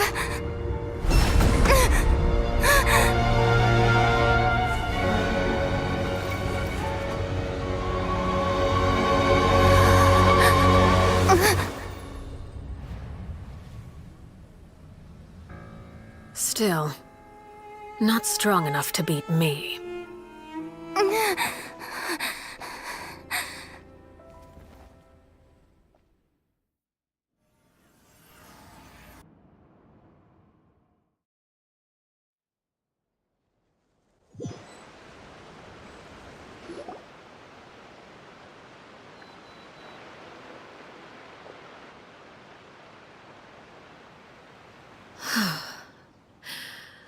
I believe we can end things here.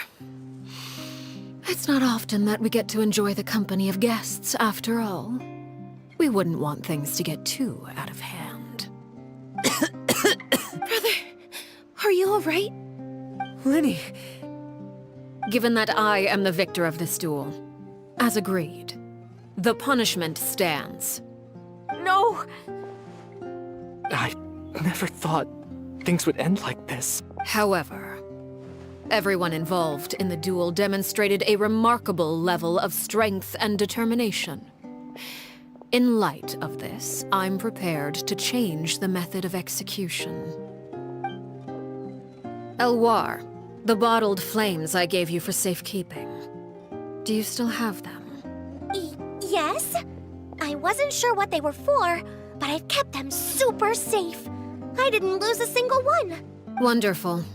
Then, in just a moment, I'll have you administer them. Bottled flames? Indeed. They're the product of a secret experiment. Under certain special circumstances, flames can be extracted from my person and preserved. Once ingested, searing pain will spread across every inch of your body. No harm will come to you physically, but your memories will be burned away. If you can withstand the pain. When you awake, you'll have forgotten everything you know about the House of the Hearth, and will be expelled from the organization. In other words, administering this concoction will kill the version of you that grew up in the house, and give you a new identity.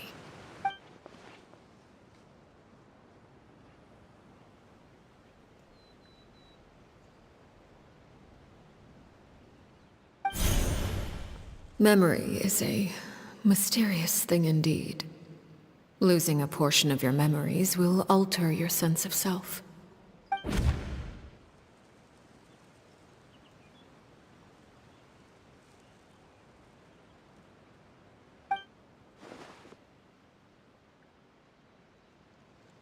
So, you're just letting us go, Father?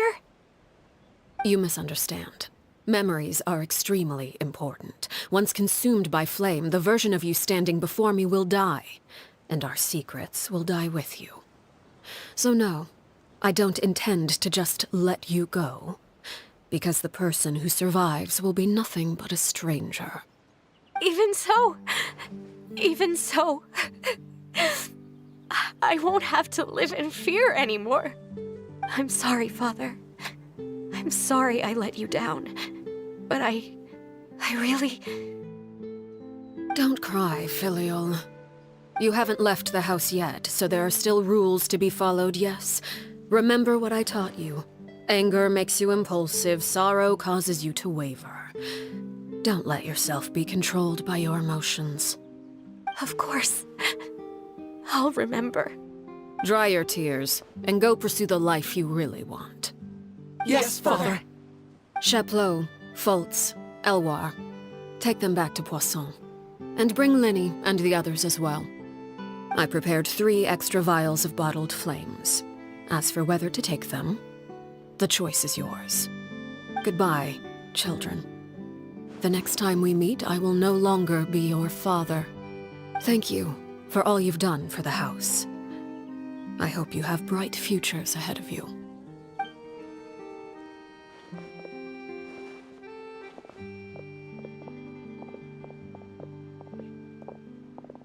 Father. Let's go.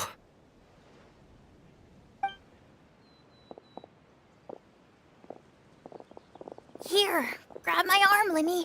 I'll help you walk back. Thank you.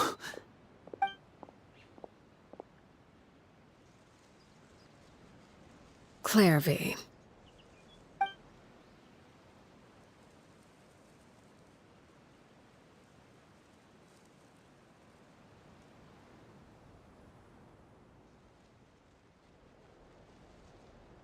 Can we talk now?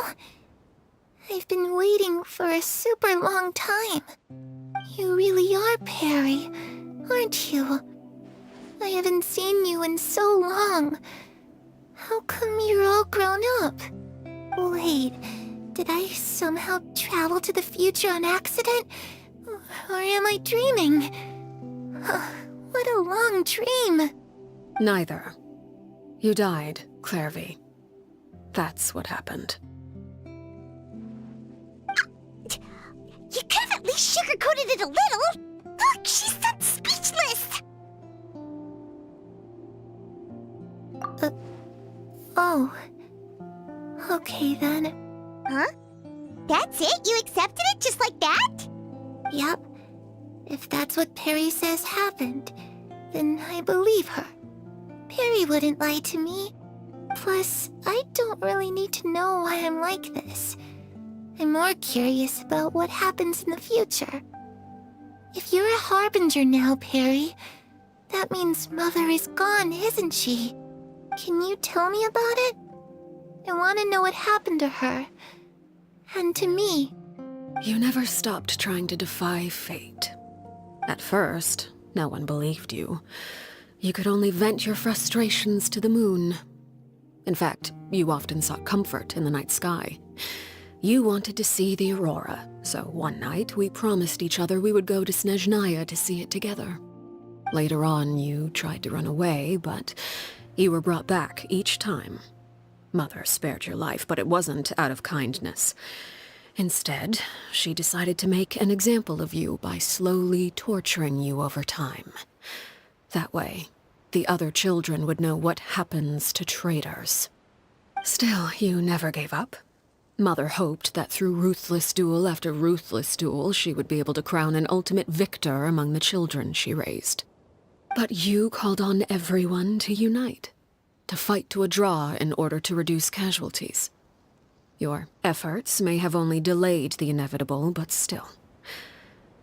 You gave them hope. You tried everything you could think of, but every attempt ended in failure. Still, you never turned your sword on Crucibina, and you never turned it on me. On that gloomy day, you told me, "For the last 16 years of my life, I've done everything I can to fight for freedom. But now, I realize that the only freedom I truly possess is the freedom to choose to die." I never imagined I would say something like that. I must have been feeling really worn down. But somehow, I still think I understand. According to Mother's plan, only one of us was going to make it until the end. And I always hoped that person would be you. If I could do it all over again, I still don't think I would make a different choice. Even when I first met you, I knew you'd be able to do what I couldn't. Is that so? Even now, I'm not sure I truly understand what kind of freedom you were trying to pursue. But as the head of the House of the Hearth and as the children's father, I've tried to give them the most basic of freedoms. The freedom to choose their own fate. It's something I discussed with the Iudex of Fontaine. The children who want to leave the house will have their memories wiped clean of all secrets pertaining to the organization. In return, they will be allowed to live a normal life in Fontaine without being prosecuted for their past. Of course, I won't simply hand freedom to them on a silver platter. They have to fight for it and prove themselves worthy of it. Only freedom that is earned has true value. That's more than enough. That's exactly the kind of life I was fighting for. You know, Perry, I think you're a pretty amazing king, and a really great father, too. I'm really happy that you're the one who took over the house. I guess I do have one regret, though. I still haven't seen the outside world. Well, it just so happens that our dear guests over here have been to many nations and traveled to countless places. Perhaps they would be willing to tell you what the outside world is like. Really? Of course! We've traveled all over the place. We've got so many stories, we could probably talk your ears off for 3 days straight!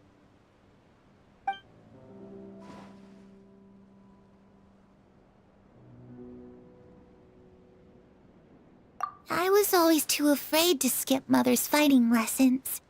But at the academia, I bet you could do all sorts of secret things in class.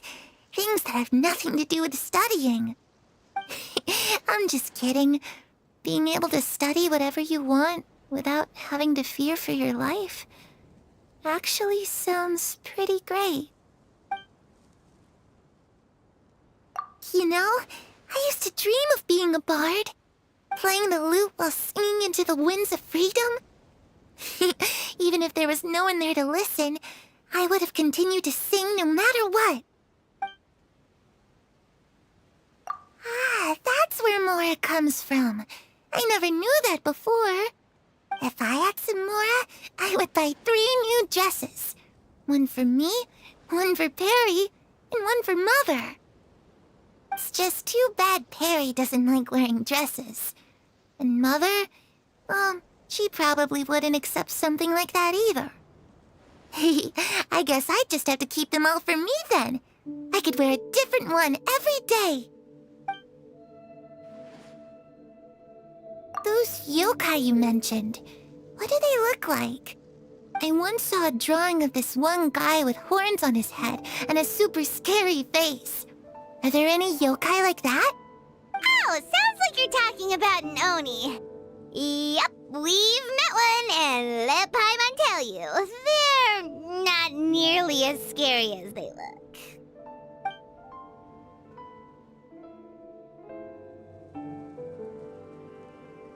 The situation was super dangerous. Lenny and Lynette were accused of committing a crime, and they were going to have to stand trial at the Opera Epicles. Oh no, that must have been hard for all of you. What happened next?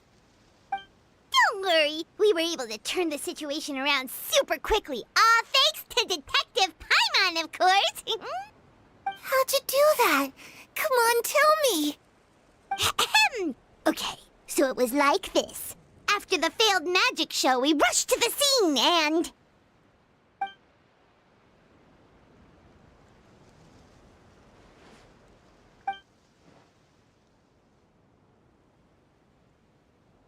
Shadows don't have the capacity to learn or grow.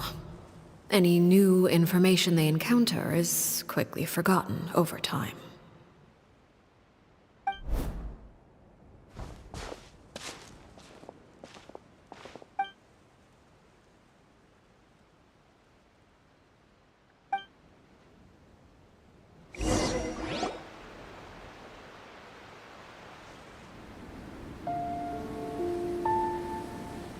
Clairvy, you've worked tirelessly from the shadows to overthrow the House of the Hearth.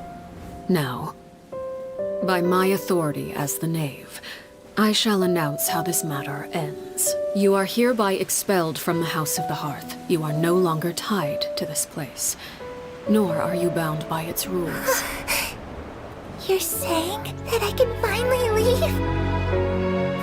I get to experience the outside world as well? Oh, I almost forgot. There's no getting older for me.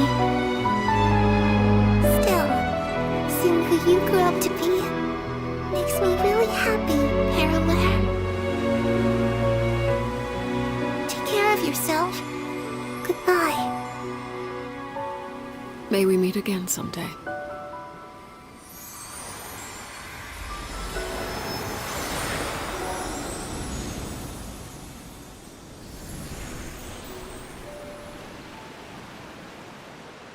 Clairvy. She left so soon. Paimon didn't even get to finish her story. I also have certain sentiments left unsaid. I wanted to tell her that the aurora I saw in Snezhnaya was just as beautiful as the ones in the pictures. But a shadow's memories reset at dawn. Had we delayed any longer, we wouldn't have had the time to say goodbye. Whatever regrets may linger, let them be lost to the coming of a new day. Father? It's Linny! Hey, Linny!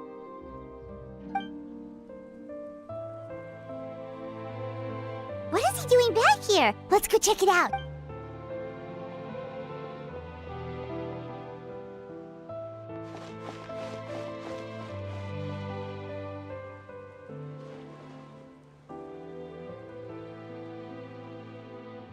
Father, the bottled flames have been administered. Filial and the others have left the house. And you? What have you decided? Thank you for giving us that choice, Father. But we never wanted to leave the house. It's the only home we've ever known. Lynette and Fremine feel the same way. They're recuperating back at the Hotel Bouffe d'été. But I decided to come back and tell you where we stood. I'm sure you're well aware of the expectations I have for you. I want you to follow in my footsteps and become the next king of the house. Yet you seem to have different ideas. I must admit, I'm rather surprised by your decision to stay. There's nothing wrong with choosing to live a quiet life. Leading this organization is a heavy responsibility, one not so easily carried by someone forced onto the throne. I just never understood what you saw in me. What made you believe I was deserving of that throne? You're brave, talented, and, most importantly, you cherish your family. You would do anything to protect them, even if it costs you your life.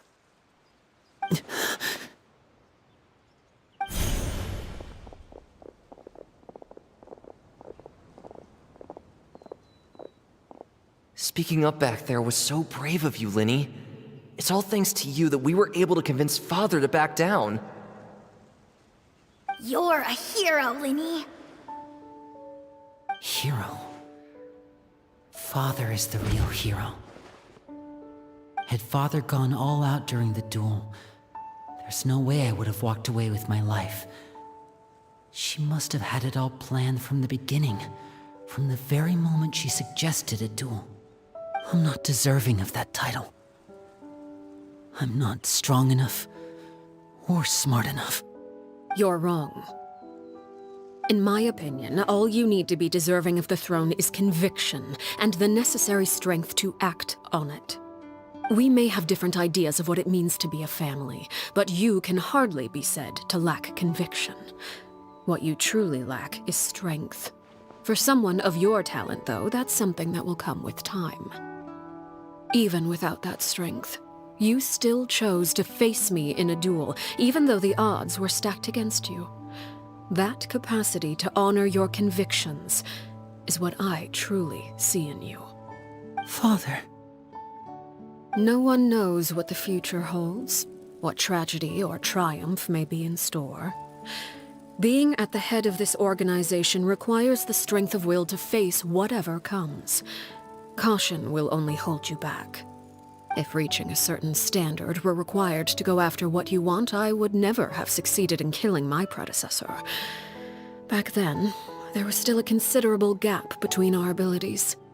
Strength may decide the ultimate victor, but those who let a lack of strength dictate their decisions or undermine their convictions will never be worthy of the throne.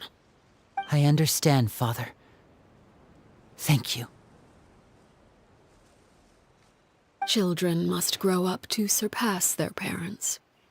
Only then can a family continue to flourish. The road ahead is not an easy one, so I'll ask you one last time.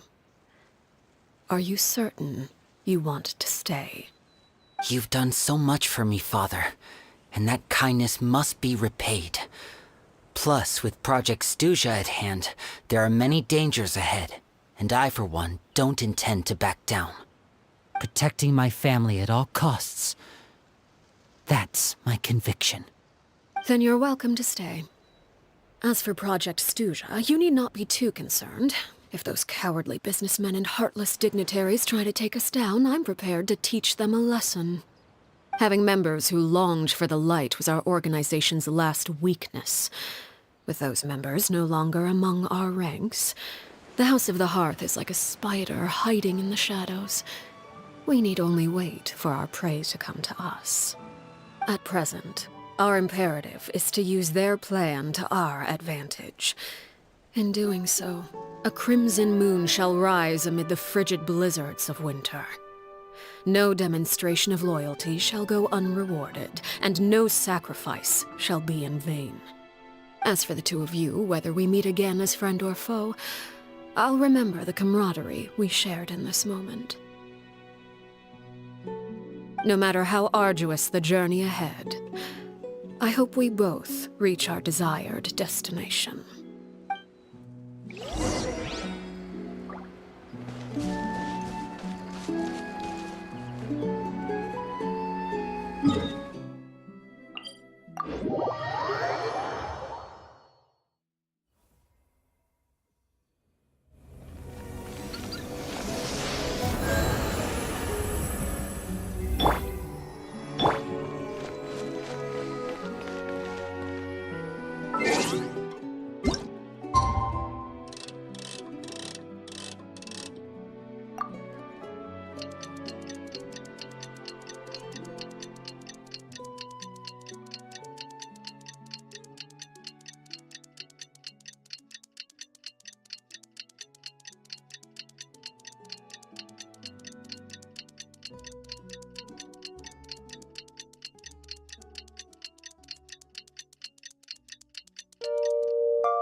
Didn't Lenny's...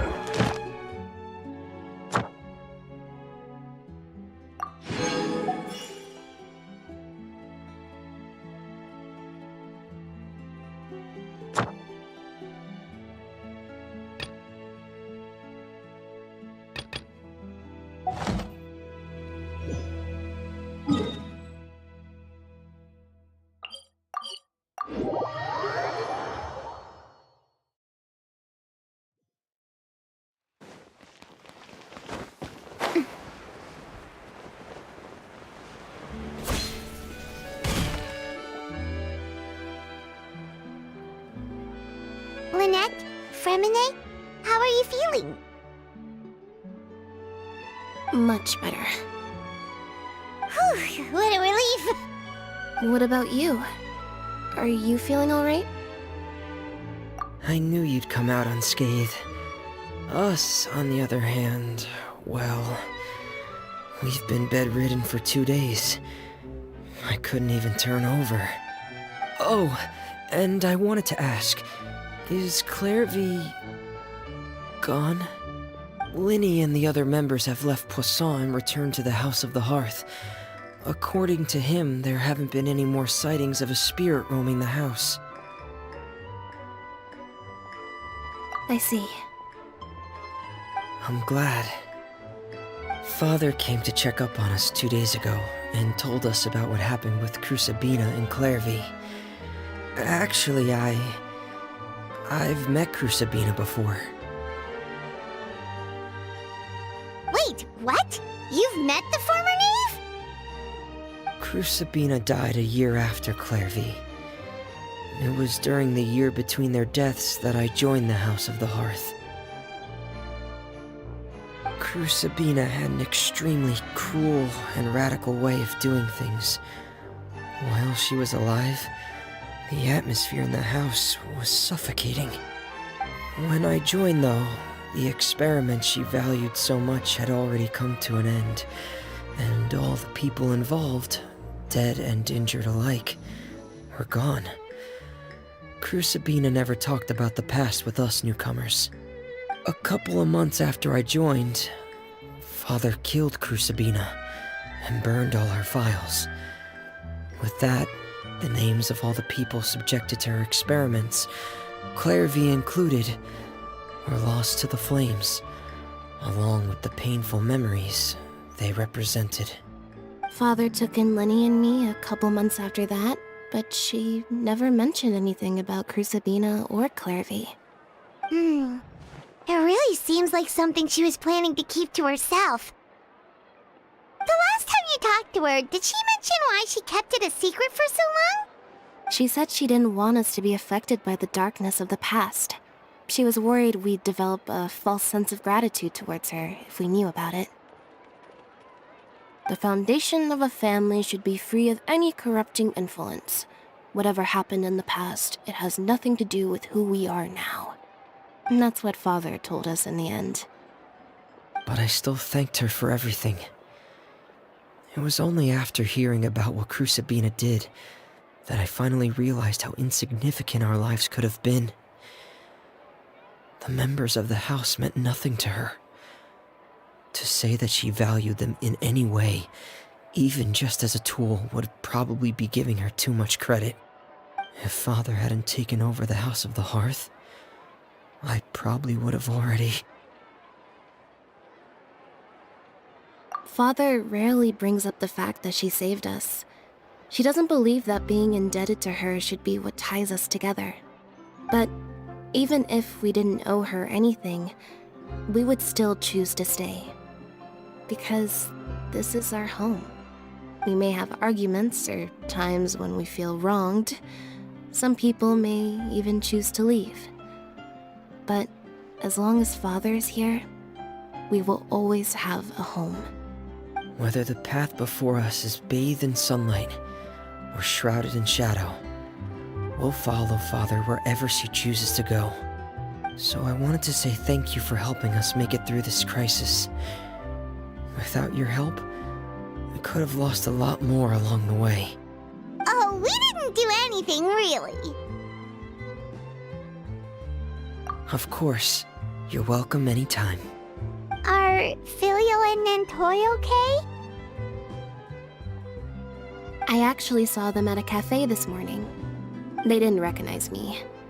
From what I could tell, they were drinking coffee and talking about one of the operas that started running recently. They seemed happy. If I had to take a guess, I would say they finally found the kind of life they always wished for.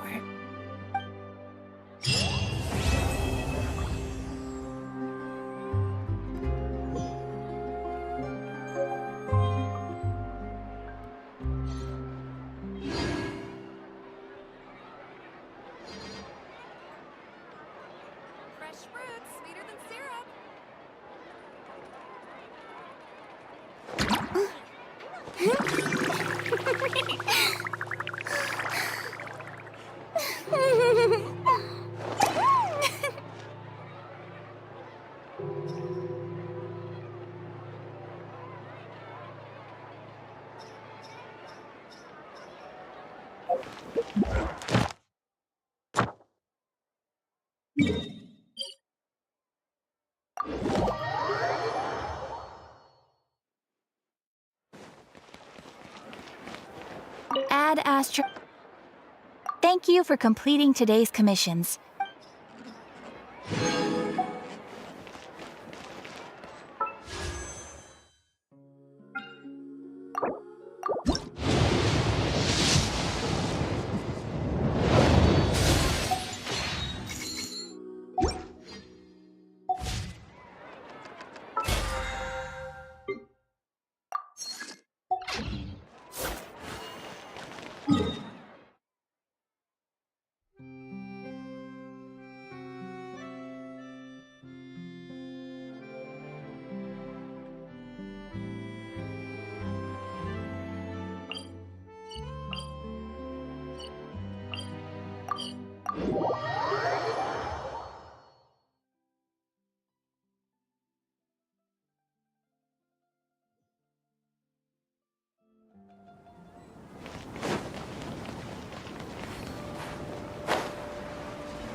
me.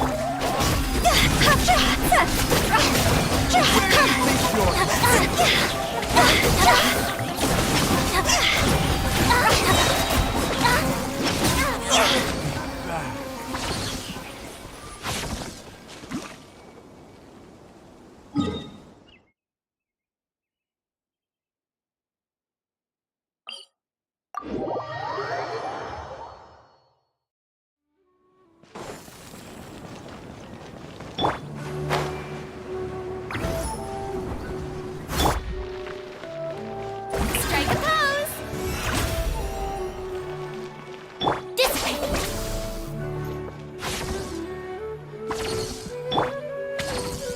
My hand is to the Eremites.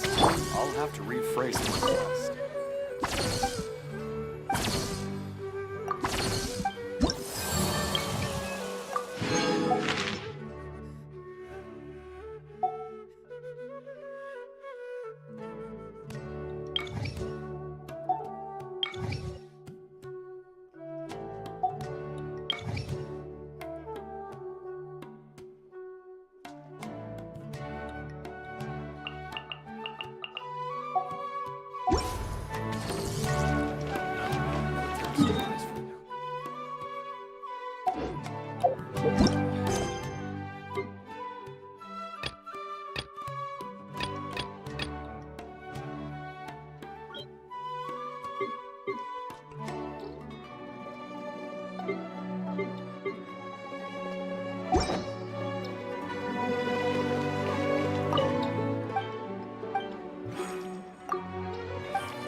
strong.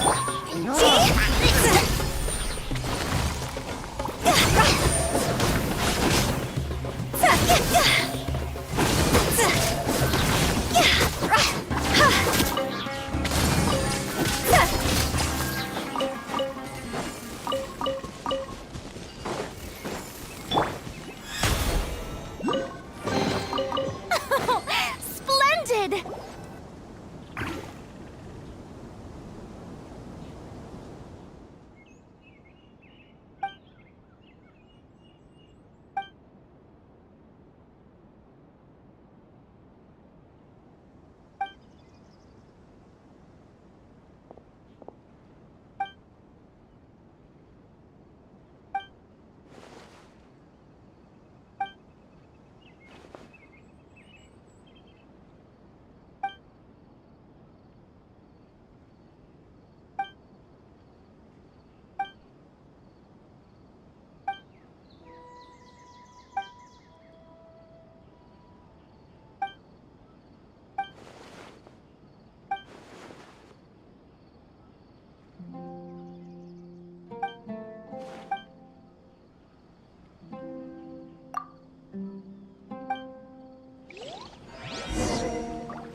strong!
I see everything. Strike up!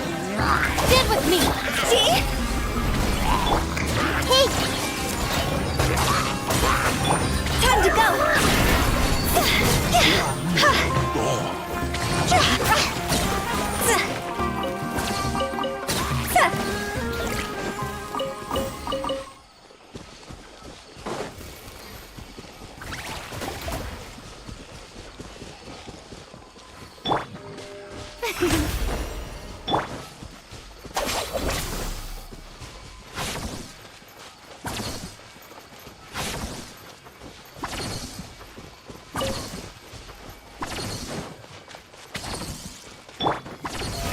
oh, really?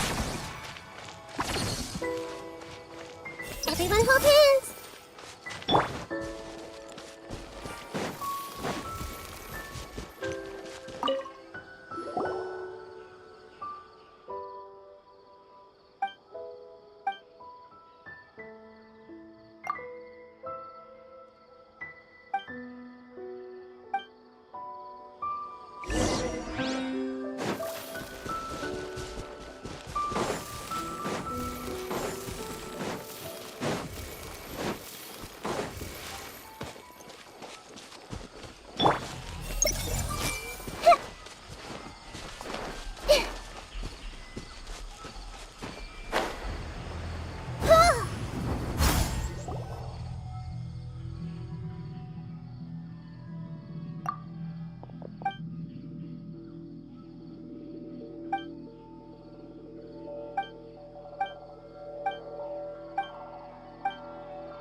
Yeah.